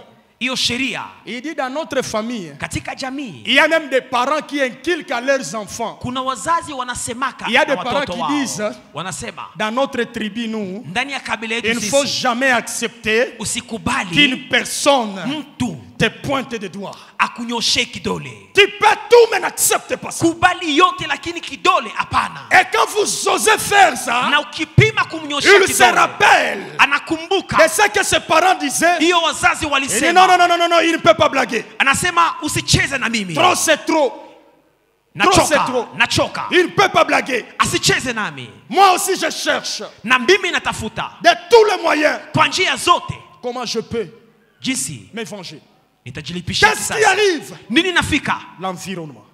Mazingara yake. Il a vécu dans cet environnement-là. Aliishi katika mazingara yale. Pour lui, il ne peut pas, il ne peut pas. Yeye hawezi kubali hiyo. Le faire du mal et croiser les bras, ukimtendea mabaya na pachike mikono, c'est un signe de faiblesse et d'humiliation. Ni alama ya kuaibishwa. Bien-aimé dans le Seigneur, mpendwa katika Bwana, ce n'est pas une humiliation. Haiko kuaibishwa. Le Seigneur Jésus, Yesu Kristo, à un moment donné quand on le frappe, wakati walimupiga muda on fulani, lui pose la question le concernant. Wanamswali. La Bible dit, Biblia inasema, à un moment donné il répondait. Muda moja alikuwa anajibu, mais à un moment, na kwa muda mwingine il se tue. Akanyamaza. Il sait, anajua, qu'il y a un juste juge. Ya kwamba pana muhamzi. Il y a le Dieu très haut. Kuna Mungu aliye juu. La Bible dit, Biblia inasema, à lui la vengeance. Ni yeye ndiye atatulipishia kisasi. À lui la rétribution. Na ni yeye ndiye atatulipia. Abandonnons ce fardeau à l'Éternel. Tuachie mzigo yale Mungu. Alléluia. Amen. La voie de sortie njia ya wokovu de cet effet toxique qui est la rancune. Toka sumu la chuki. Premièrement, jambo la kwanza, comprendre que kuelewa kwamba c'est de l'autodestruction. Ni kujibomoa. Chuki ni kujibomoa. Garder la rancune en soi. Kuweka chuki ndani mwako. Ne pas pardonner quelqu'un. Kukataa kusamehe mtu. C'est l'autodestruction. Ni kujiharibu On mwenyewe. se détruit soi-même. Unajibomoa mwenyewe. C'est lui qui a commis la faute. Yule aliyefanya kosa Est déjà parti. amesha kwenda Et parfois, il a même oublié. na amesha sahau. Et quand il te croise, il veut même te saluer. Anapokukuta anatamani kukupatia yambii, Mais quand quelqu'un gagne la rancune, lakini wakati unaweka chuki, en voyant seulement la personne, unapona huyo mtu, tu vas commencer à réfléchir, tu vas commencer à pousser des mauvaises pensées et tu peux même chercher des voies et moyens pour mettre fin à sa vie. Unapomona hewa zinapanda mkichwa, unaanza kumkimbia, unamwepuka, na wengine hata unaweza kumuua. Bien-aimés dans le Seigneur, Mpendwa katika gardez Bwana, la rancune en nous. kuweka chuki ndani Il y a mwetu. des gens qui sont ici, Kuna watu wako ils hapa peuvent même dire, wanaweza kusema c'est depuis 2001, c'est depuis 2001. ni c'est depuis tangu 2001. mwaka 2001. Et quand je sens un peu le feu qui monte dans mon cœur. Ninapokumbuka nasikia moto na waka Tu ne sais pas, moyoni. tu pouvais ni même pas me saluer. Tu pouvais ni même pas me saluer. Aunge hata kunisalimia. C'est depuis 2001. Ni tangu mwaka Aujourd'hui, nous 2001. sommes 2021. Leo ni mwaka 2021. Bien-aimés dans le Seigneur, Mpendwa katika Bwana, gardez la rancune. kuweka chuki On se détruit soi-même. unajibomoa mwenyewe. On ferme des portes même dans nos prières. Unafunga hata milango ya maombi yako. Vous savez, nous pouvons gêner. Tunaweza funga, Nous pouvons prier. tunaweza kuomba. Dieu n'est pas un robot. Mungu haiko chuma. J'ai prié, il va exaucer. Niliomba na atajibu. Non, il a des préalables. Anakuwa na taratibu za Il kufuata. dit, si tu ne pardonnes pas ton prochain, Anasema kama usamehe jirani même ton yako, Dieu ne va pas te na pardonner. hata Mungu naye atakusamehe. Or, la prière d'un pécheur Ijapokuwa maombi ya mwenye dhambi est une abomination. ni machukizo. Est-ce que quelqu'un veut être écouté ce soir? Mtu anapenda Mungu amsikie. Libère la personne dans ton cœur. Samehe huyo mtu. Prends la décision de le libérer ce soir. Mwachilie huyo mtu Il magharibi y ya a leo. parfois certaines requêtes Kuna mahitaji zingine ne sont pas exaucées. azijibiwe. Cela ne veut pas dire Si kwamba que l'homme de Dieu n'a pas l'onction. mtu wa Mungu ana upako. Parfois, le problème, c'est nous-mêmes. Mara nyingi shida ni sisi. C'est nous-mêmes. Sisi wenyewe. C'est nous-mêmes. Libérons la personne. Mwachilie huyo mtu. Libère la personne. Mkomboe huyo mtu. Libère la personne. C'est Mwachilie. de l'autodestruction. Ukimweka unajibomoa. Je me détruis moi-même. Najibomoa Je dois mwenyewe. me libérer. Napashwa Et quelqu'un jifungua. ce soir va se libérer. Jioni ya leo pana mtu Afin de atajifungua fonctionner correctement. ili kwamba tembee vizuri. Le Seigneur veut que nous soyons dignes au devant de lui. Bwana anataka tustahili mechoni Et pendant que pake. nous allons prier, quelqu'un sera en train de se décharger. Aujourd'hui, Tutakapoomba anza vous savez, ne kujifungua. demande pas certaines choses aujourd'hui. Hatukuombe vingi leo. Prends la priorité. Tafuta kitu cha muhimu. Seigneur, forge-moi. Bwana nijenge. Parce que ce qu'il a prévu pour toi dans cette saison, Kile ameandaa kwa majira haya, il veut d'abord toucher l'essentiel. anapenda kwanza aguse la Et muhimu. par après, Baadaye il finira par te le donner. atakupatia hiyo. Alléluia. Amen. Comprendre que c'est l'autodestruction. Ukielewa kwamba unajibomoa.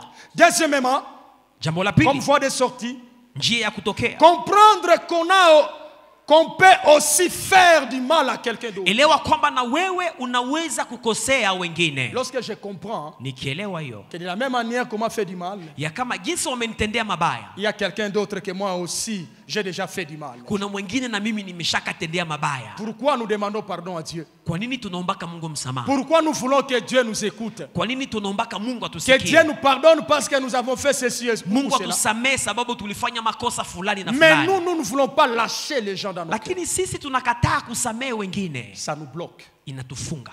Alléluia. Amen. Un autre élément dans la voie de sortie, Jambo lingine katika njia za wokovu wa hiyo, demander à Dieu la capacité de pardonner. ambia Mungu akupe uwezo wa kusamehe. Bien-aimé, le pardon, Msamaha nous pouvons le dire tunaweza kuyasema par le verbe. kwa maneno. Frère, pardonne. Ma sœur, pardonne. Kaka, dada, samani. Ce n'est pas un fait facile. Haiko rahisi. Pardonner n'est pas un fait facile. Kusamehe si jambo rahisi. Mais j'aimerais dire à quelqu'un, Lakini namwambia mtu, ce n'est pas aussi impossible. inawezekana. Pardonner n'est pas facile, Kusamehe si rahisi, mais ce n'est pas aussi impossible. lakini inawezekana. Lorsque tu veux pardonner quelqu'un, Unapotamani kumsamehe mtu, nous devons comprendre tuelewe kwamba que dans le pardon, katika msamaha il y a une dose de la grâce qu'on accorde à la personne. pana neema ambayo namjalia huyo mtu. Quand je te pardonne, Ninapokusamehe je te fais grâce. nakupa neema, Je t'accorde. nakujalia. En réalité, Ukweli le mal reste. ubaya unabaki. Mais quand je lui fais grâce, Lakini ninapomjalia je demande neema, la capacité à Dieu naomba Mungu anipe uwezo de pardonner. ya kusamehe. L'apôtre dit, Mtume anasema ce que nous faisons, yale tunafanya ce n'est pas que la capacité vient de nous-mêmes, si kwamba uwezo huo unatoka mais kwetu, notre capacité au contraire lakini uwezo huo vient de Dieu. unatokana na Mungu. 2 Corinthiens chapitre 3, le verset 5. Wakorintho wa pili 3:5. La capacité de pardonner Uwezo wa kusamehe vient de Dieu. unatokana na Et Mungu. Dieu est disposé ce soir. Na Mungu ako tayari magharibi ya leo. Quiconque va demander à lui, Yoyote atakayemwomba, Seigneur, donne-moi la capacité de travailler. nipe Bwana uwezo wa kumsamehe. Ma présence crée une mauvaise atmosphère dans la famille, Uwepo wangu unaleta hewa mbaya katika jamaa, même dans l'entreprise, hata ndani ya kazi, même dans le département, ndani ya kundi letu, même au marché. hata sokoni, Parce que sababu mon système de fonctionnement hali yangu ya distille le mitumikio mal. inaripua mabaya. C'est possible que Dieu t'accorde, qu'il m'accorde. Inawezekana Mungu akupe hiyo na anipe. Hallelujah. Amen. Dieu est là ce soir Bwana kwa hapa magharibi ya leo et il va nous faire du bien. atatutendea mema. Lorsque nous comprenons ces quelques voies de sortie par rapport à la rancune, Tukuelewa hizi njia kuhusu chuki, le Seigneur est disposé Bwana anakuwa tayari pour nous tenir la main kutushika et mkono nos capacités. na kutupa Il y a uwezo. plusieurs qui nous ont précédés. Kuna wengi wametutangulia, C'était difficile, ilikuwa vigumu, mais le Seigneur les a capacités lakini Bwana aliwapa hiyo et ils ont uwezo pardonné. na Et walisamehe. pour vous et moi, Na kwako na kwangu c'est possible aussi. inawezekana pia. Demandons la capacité à Dieu. Tuombe Mungu atupe hiyo uwezo. Alléluia. Amen. Cinquième effet toxique qu'on n'a pas abordé hier, Sumu la tano ambalo hatukuongelea jana, la haine et la jalousie. chuki na wivu. La haine et la jalousie, Chuki na wivu c'est un produit d'un mauvais système de fonctionnement. ni sumu ya mitumikio mbaya. Prenez ce texte. Chukua usome. Allez lire même à la hii. maison. Utasoma nyumbani. Nombre chapitre 16, Hesabu 16. le verset 1 à 10. Versi ya kwanza hadi 10. Nombre chapitre 4, Hesabu 4. le verset 15. 15. Nombre chapitre 7, Hesabu 7. le verset 9. Versi ya 9. La jalousie Wivu et la haine. na chuki. Il y a de cela, quand vous le voyez, Kuna wale watu unapowaona dans leur manière de fonctionnement, ndani ya hali yao ya kutumika, ils distillent de la jalousie. wanaripua chuki, Ils distillent de la haine. wanaripua wivu. Prenons quelques symptômes. Tukamate magonjwa fulani, Quelques symptômes de la haine et la jalousie. alama fulani za magonjwa. Premièrement, la médisance. Ya kwanza, La médisance. hiyo kusema sema wengine, Voilà. Vibaya. Voilà. La médisance. kusema wengine vibaya. Quelqu'un qui distille la haine et la jalousie, Mtu anayekuwa na chuki na wivu, vous allez le voir. utaona Comment on n'a pas assisté? Comment on n'a pas assisté dans certaines églises? ndani ya makanisa mengi tumeona En pleine cérémonie du mariage. ndani ya ibada ya On est ndoa en train de bénir le marié, wako na bariki wenye mais vous ndoa, sentez des jetons qui viennent de par-ci par-là. lakini unasikia mambo yake la ngambo na ngambo. D'ailleurs, cette robe-là, Kwanza hiyo robe c'est yake comme si on a mis dans un porte-manteau. ilikuwa ya vieti. D'ailleurs, regarde son mari. Ona bwanake. La dame est belle, mais son mari là. Bibi anapendeza lakini bwana koti haimkamati La hata. cravate ne concorde ni même pas ce qu'il est. Kravati habikamate na mavazi. La médisance. Kuteta wengine C'est vibaya parmi les symptômes. ni mojawapo ya alama. Même si la veste ne tient pas, c'est son mari. Hata kama koti haimkamate, si ni bwanake? Peut-être la veste ne tient pas, il était sous stress. Yawezekana koti haikamate sababu kuandaa ndoa ilikuwa ngumu. Lorsque tu vas entrer dans le processus du mariage, Wakati unaanza kuandaa ndoa, tu vas comprendre qu'avoir l'argent, ça ne suffit pas. utelewa kwamba kuwa na pesa haitoshi. Je n'oublierai jamais en 2014 quand je me suis marié à Kindu. Sitasahau kwa mwaka 2014 nilipooa Pakindu. Arrivé le lundi, Siku ya kwanza ilifika. le mariage doit avoir lieu le samedi. Ndoa itakuwa siku ya 6. J'avais envoyé l'argent ici à Goma. Nilituma pesa Goma. Qu'on m'achète la viande, qu'on m'achète tout ce qu'on pouvait m'acheter. Nilituma ilikomba wanuzie nyama na mengine yote. Parce que là-bas, ça coûte tellement cher. Sababu huko ni bei kali. J'arrive jusqu'au mercredi que Service Air devrait opérer. Nafika siku ya tatu ilibidi ndege Service Air Je me ilibebe. rappelle les cheveux, je n'ai pas l'habitude de les laisser, mais je n'avais même pas le temps d'aller au salon de Nakumbuka coiffure. sizoeke kuacha nywele, lakini hiyo sio wakati nilisahau hata kwenda J'arrive nyolewa. à 16h. Inafika saa On me 10 dit que Service Air n'opère plus. wanasema ndege haitakuja, Les invitations sont sorties déjà. maliko zimeshatoka. Je me dis, Seigneur, qu'est-ce que je vais dire? Nikasema Mungu, nasema nini? Frère, le mariage, Ndo c'est compliqué.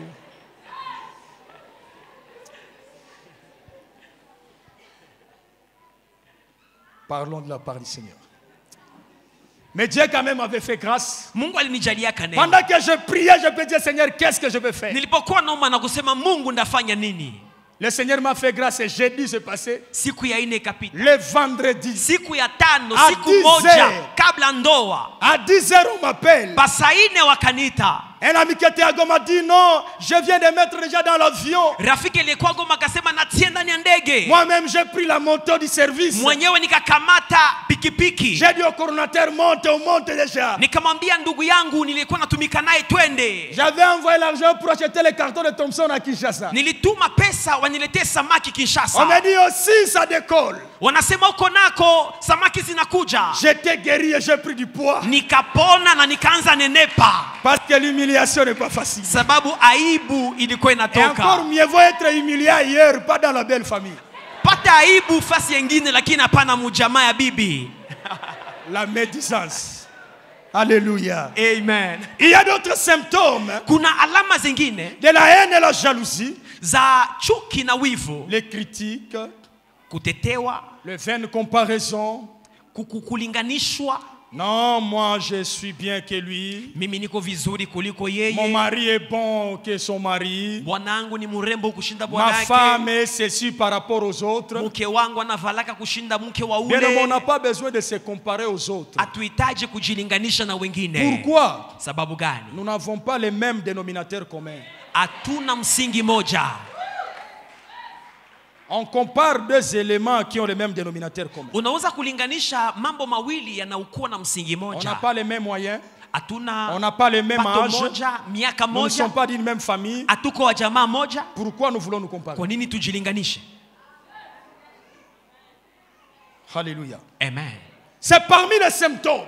Hiyo ni miongoni. Et vous remarquerez chez quelqu'un, Utaona kwa mtu quand il développe la haine et la jalousie, anapokomalisha wivu na chuki, qu'est-ce qu'il va dire? atasema nini?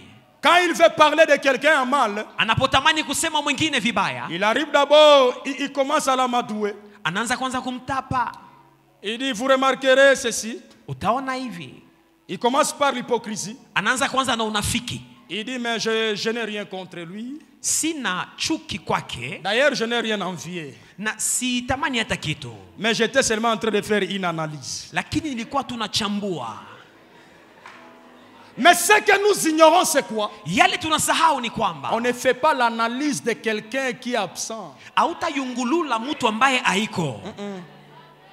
Même dans la famille. Hata katika Si jamaa, quelqu'un n'est pas là, kama mtu haiko, arrête de parler de la personne. acha kumwongelea. Même dans les entreprises, Hata kazini, si quelqu'un n'est pas là, kama mtu ne haiko, parle pas de lui. usimwongelee. Un bon système de fonctionnement Hali njema ya mitumikio nous amène à faire des analyses sur ceux qui sont là. inatusukuma kuchambua watu walio Et hapo encore avec amour. na upendo. Pourquoi? Sababu gani? Dans l'histoire, on nous a enseigné ceci. Ndani ya historia wametufunza hivi. L'une des sources, c'est la moins sûre de l'histoire. Mojawapo ya chemchemu zisizokuwa nzuri za historia C'est la source orale.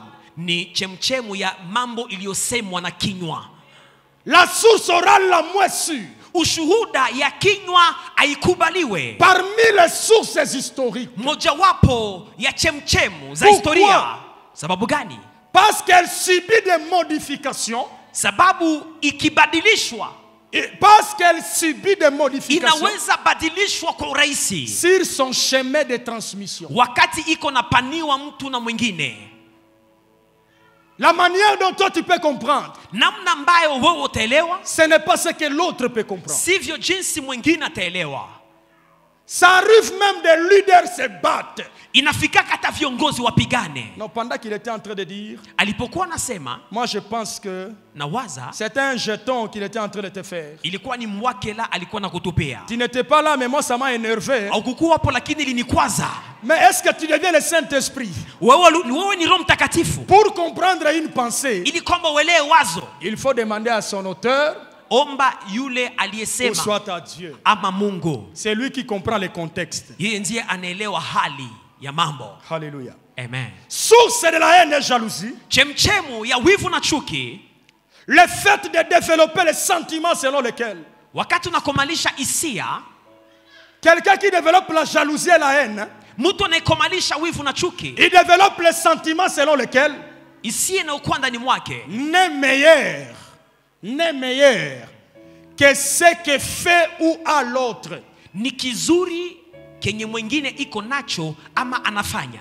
La première source pour développer ces symptômes ici, ou Chemchemu ya soit cet effet kwanza toxique, inayokomalisha wivu na chuki, il y a de ceux-là qui croient kuna watu wanazani que n'est meilleur ni kizuri que ce que fait ou a l'autre. kile ambacho mwingine iko nacho ama yeye anafanya. Ceci engendre Hii inazaa le mépris de ce que l'on est et de ce que l'on a. kudharau kile ulicho nacho na kile ulicho, Et ça crée dans la personne na inaleta ndani ya mtu les complexes d'infériorité. kujishusha. Vous vous sentez comme si vous êtes comme les espions là. Ils se voient comme les sauterelles. Unajisikia kama vile wewe unakuwa kanyama kadogo. Un peuple de Dieu. Taifa la Mungu. Sauterelle. Wewe unakuwa Alléluia. nzige. Nzige. Alléluia. On avance. Swahili ya Goma senene. Merci beaucoup. Gloire au Seigneur. Amen.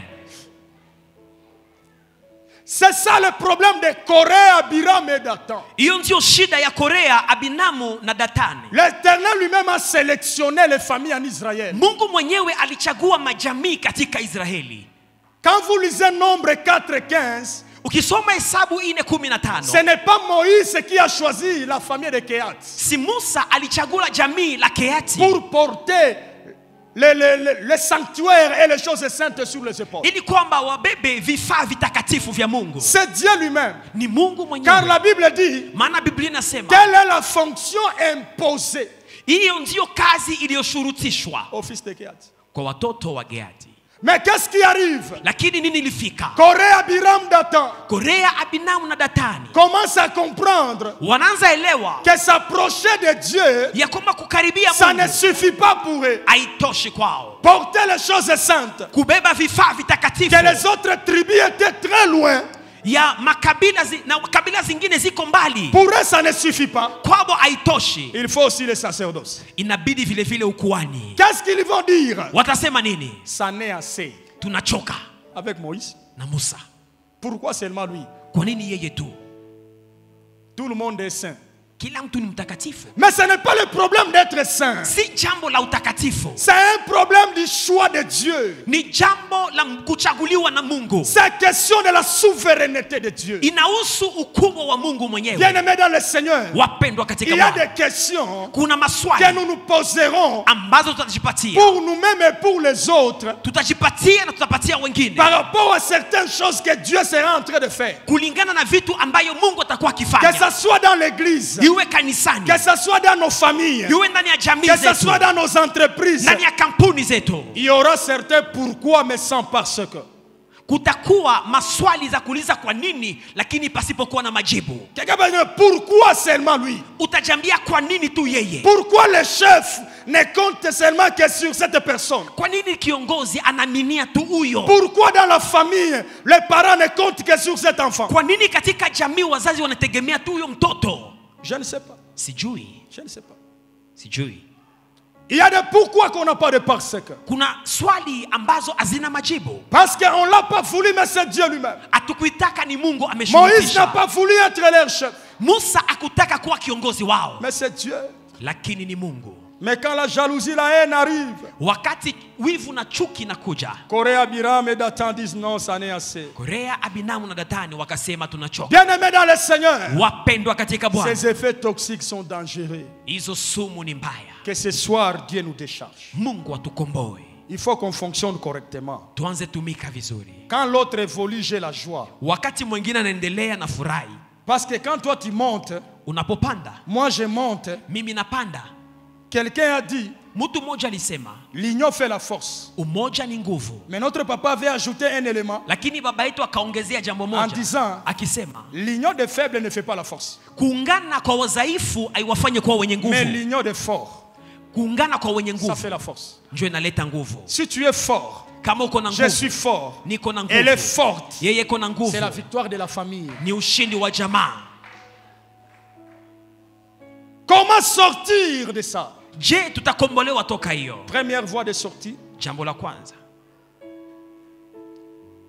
apprendre à s'apprécier. Kujifunza.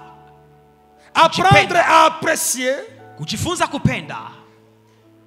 Ce que l'on est, ce que l'on a et ce que l'on fait. Penda kile ulicho, kile unachofanya na kile ulicho nacho. Bien-aimés dans le Seigneur, wapendwa katika Bwana, pour sortir de la haine, ili kwamba ukombolewe toka pour chuki, sortir de ces fléaux, ukombolewe toka hiyo shida qui nous fait croire inayofanya kwamba tuamini que celui qui chante à Paris, ya kwamba anayeimba Ulaya, il passe sur Canal+, anapita kwenye LMTV, dépasse nos bien-aimés qui sont ici. Huyo ni mzuri kuliko walio hapa Goma. C'est faux. Ni bongo. C'est faux. Ni uongo. J'aimerais dire à quelqu'un, tu es chanteur. Namwambia mtu mmoja, wewe ni mwimbaji. Mon frère, ma sœur, apprends à apprécier. Jifunze kujipenda. Apprends à apprécier ce que tu es. Penda kile ulicho. Papa, tu es marié, apprends à apprécier ta femme. Furahia mke wako. Pas seulement dire, mais la femme du voisin. Usione tu urembo wa mke wa jirani. Elle s'habille bien. Anavaka vizuri. Elle est correcte. Yeye ni mpole. Mais l'habillement, ça dépend de la qualité du tissu, ça dépend du prix, ça dépend de la couture. Sapolojia mama inalingana na jinsi uliuza nguo nzuri. Toutes les femmes sont belles. Mama wote ni warembo. Ça dépend de la qualité de la chose que tu inalingana na mambo unayomuvika. Fiancé, apprends à apprécier ton fiancé, ta fiancée. Mchumba, jifunze kupenda mchumba wako. Le piège, c'est quoi?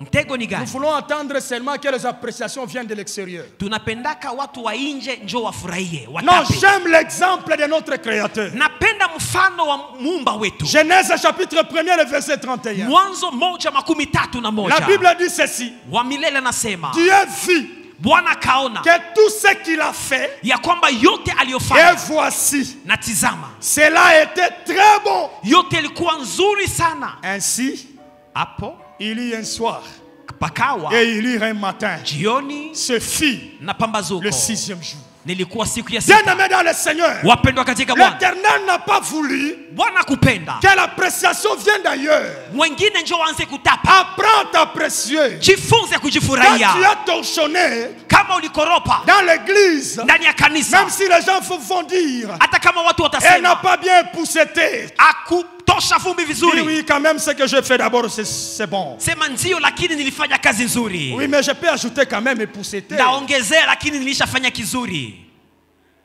Quand tu as fait un rapport au bureau, wakati uliandika ripoti, quand tu as fini, ulimaliza, apprends à apprécier. Jifunze kufurahia. Tu as souffert pour préparer la nourriture pour les gens. Uliteseka kwa kupikia watu. Apprends à apprécier. Furahia mapishi yako. Maman, quand tu sors, mama unapotoka, regarde bien le miroir. Angalia kioo. Dis non, je suis belle. Sema mimi ni Même si mrembo. le mari, hata kama le bwana, système de fonctionnement n'est pas bon, bidudu kwa il peut te dire, mkichwa, mais c'est quelle sorte de femme? anasema uko mama gani wewe? Chérie, je suis belle. Sema mimi ni mrembo. Je suis noire mais je suis belle. Niko mweusi lakini mrembo. Apprends à t'apprécier. Jifurahie. Ça chasse le complexe de faiblesse. Inakimbiza hiyo kujiona mtu bure.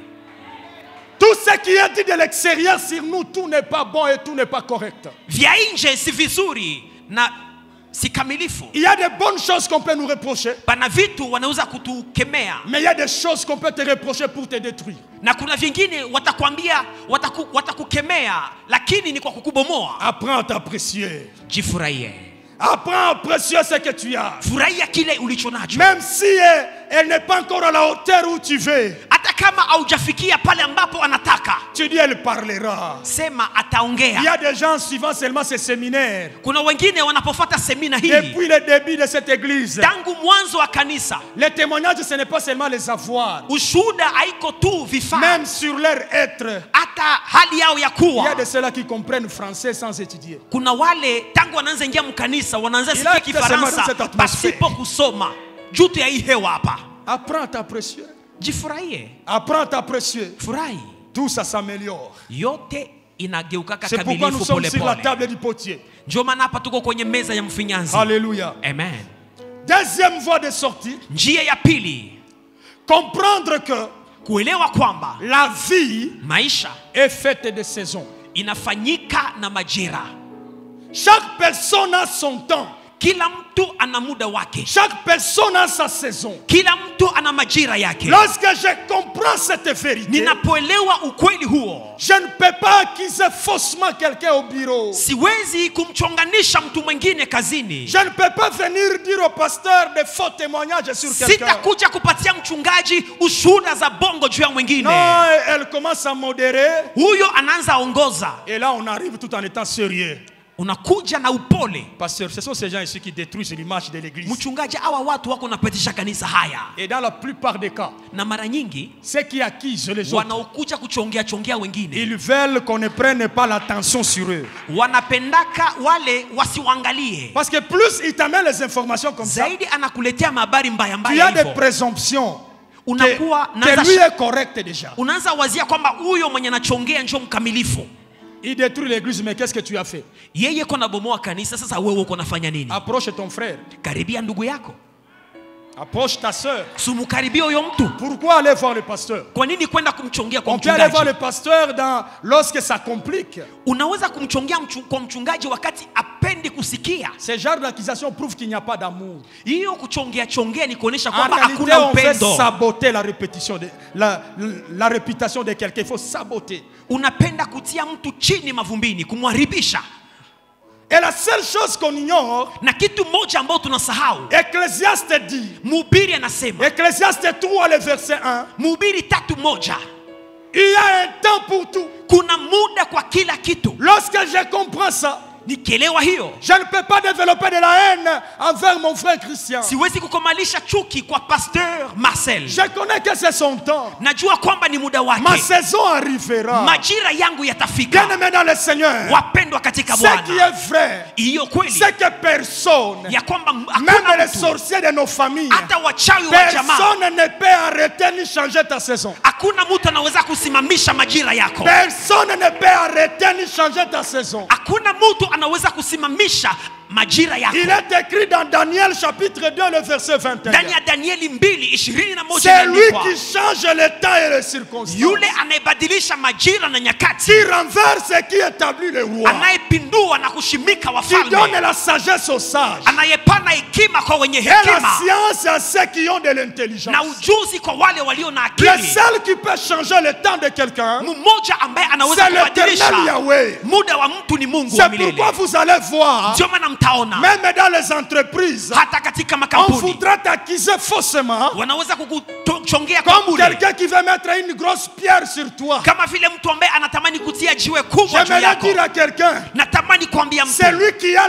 la sémence de Dieu. aliye na mbegu ya Mungu Et c'est lui qui est dans le temps de Dieu. na yule aliye kwa muda wa Même Mungu, si on met une grosse pierre sur toi, hata kama wanatia lujiwe je kubwa juu te dis tu yake, germeras. na kuambia kwamba utaota, Le germe germera. utaota. On mettra la pierre. Watatia jiwe. J'aime la politique de l'épinard. Napenda hiyo siasa ya Lorsque epinari. tu mets la pierre, Unapotia jiwe, l'épinard sort de côté. epinari anatafuta njia pembeni. Personne ne peut arrêter ta saison. Hakuna naweza kusimamisha Le majira fait yako. de comprendre ça, Ukielewa hiyo, ça soigne la haine. itatunza hiyo Ça chuki, soigne la jalousie. itatunza wivu. C'est sa saison. Ni majira yake, Ma saison viendra. majira yangu itakuja. Gloire au Seigneur. Utukufu kwa Parce Mungu, qu'il a évolué. sababu Gloire au ameendelea. Seigneur. Utukufu kwa Parce qu'elle a Mungu, fait ceci. sababu amefanya hivi. En réalité, Ukweli ni par la kwamba foi en Jésus, ndani ya imani nous formons une même famille. moja kwa Yesu tunakuwa jamii moja. Il n'y a pas de tribu, il n'y a pas de province. Hakuna kabila, hakuna jimbo C'est un membre de famille qui évolue, je suis dans la ni joie. mwanamemba wa jamaa yako, furahi. Bien-aimé dans le Seigneur, Mpendwa katika Bwana, il y a plusieurs conséquences néfastes par rapport à ça. pana matokeo mengi mabaya kulingana na hiyo. J'aimerais énumérer vite, je termine en prix. Nitaharakisha.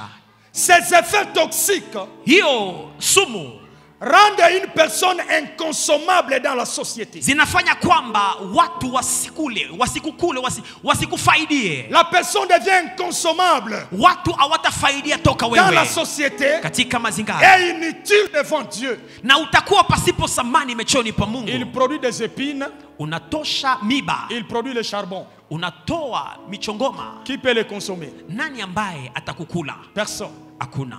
Ces effets toxiques Hizi sumu peuvent engendrer la mort physique précoce. zinaweza fanya kwamba ukufe kimwili tena À mapema. force de la jalousie, la haine, tout ça, on peut développer des maladies cardiovasculaires. Un simple jeu, tu pars. Zaidi ya kuwa na chuki na wivu juu ya watu, unaweza kuwa na malali ya roho na unakufa Mais haraka. la bonne nouvelle pour nous, c'est que nous sommes sur la table du potier. Il va nous soigner ce soir. Habari njema ni kwamba tuko mikononi mwa mfinyanzi, mourras pas atatutunza jioni ya leo. Parce que tu vas te libérer. Nous allons nous Utafunguliwa, libérer. tutajifungua. Ces effets toxiques Hizi masumu font que la personne ferme son ciel. zinafanya kwamba ufunge miguu yako mwenyewe. C'est-à-dire il se prive de certaines grâces de Dieu. Unazuiza neema ya Mungu kushuka juu yako, Et ça peut arriver à gâcher sa destinée. na inafanya kwamba hatima yako iharibike. Ces effets toxiques Hizi masumu détruisent les relations zinabomoa mawasiliano et font rater certaines opportunités de la vie. na zinafanya kwamba mtu apoteze fursa fulani Il y za a de maisha. ceux-là qui ont raté les mariages seulement parce qu'ils se sont mal comportés. Kuna wale wamepoteza ndoa zao sababu Il walijikamata y a de vibaya. ceux-là qui ont raté une opportunité d'affaires Kuna wale wamepoteza seulement à fursa cause za d'un mauvais kazi système de comportement. sababu ya tabia mbaya. Il y a quelqu'un qu'on a chassé du travail. Kuna mtu amefukuza kazini, Ce n'est pas les démons, hakuna mapepo, seulement le système de fonctionnement n'était pas bon. ni hali yake mbaya tu. Quelques testeurs du système de fonctionnement, Chombo ama kipimo ya hali mbaya ya un mitumikio, testeur du système de fonctionnement kipimo ya hali mbaya ya mitumikio sert à vérifier s'il est bon ou mauvais.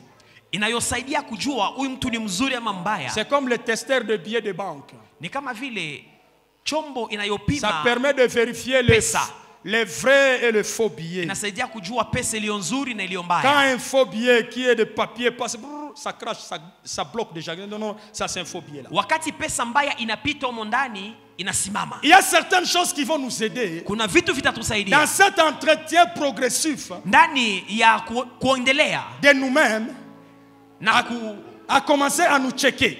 wakati tunapoendelea na kujitunza. Quand je sens ça, Ninaposikia hiyo, je dis que non, non, non, non, ça c'est le produit d'un mauvais système de fonctionnement. unajiambia hii ni mbegu mbaya, Je sais déjà comment me dégager de ça. naanza Quand kuiondoa. je sens ça, je dis Naposikia non, non, non, non, hiyo, non, il vient là. Je sais comment faire. unasema inaanza kuya, unaikemea kemea.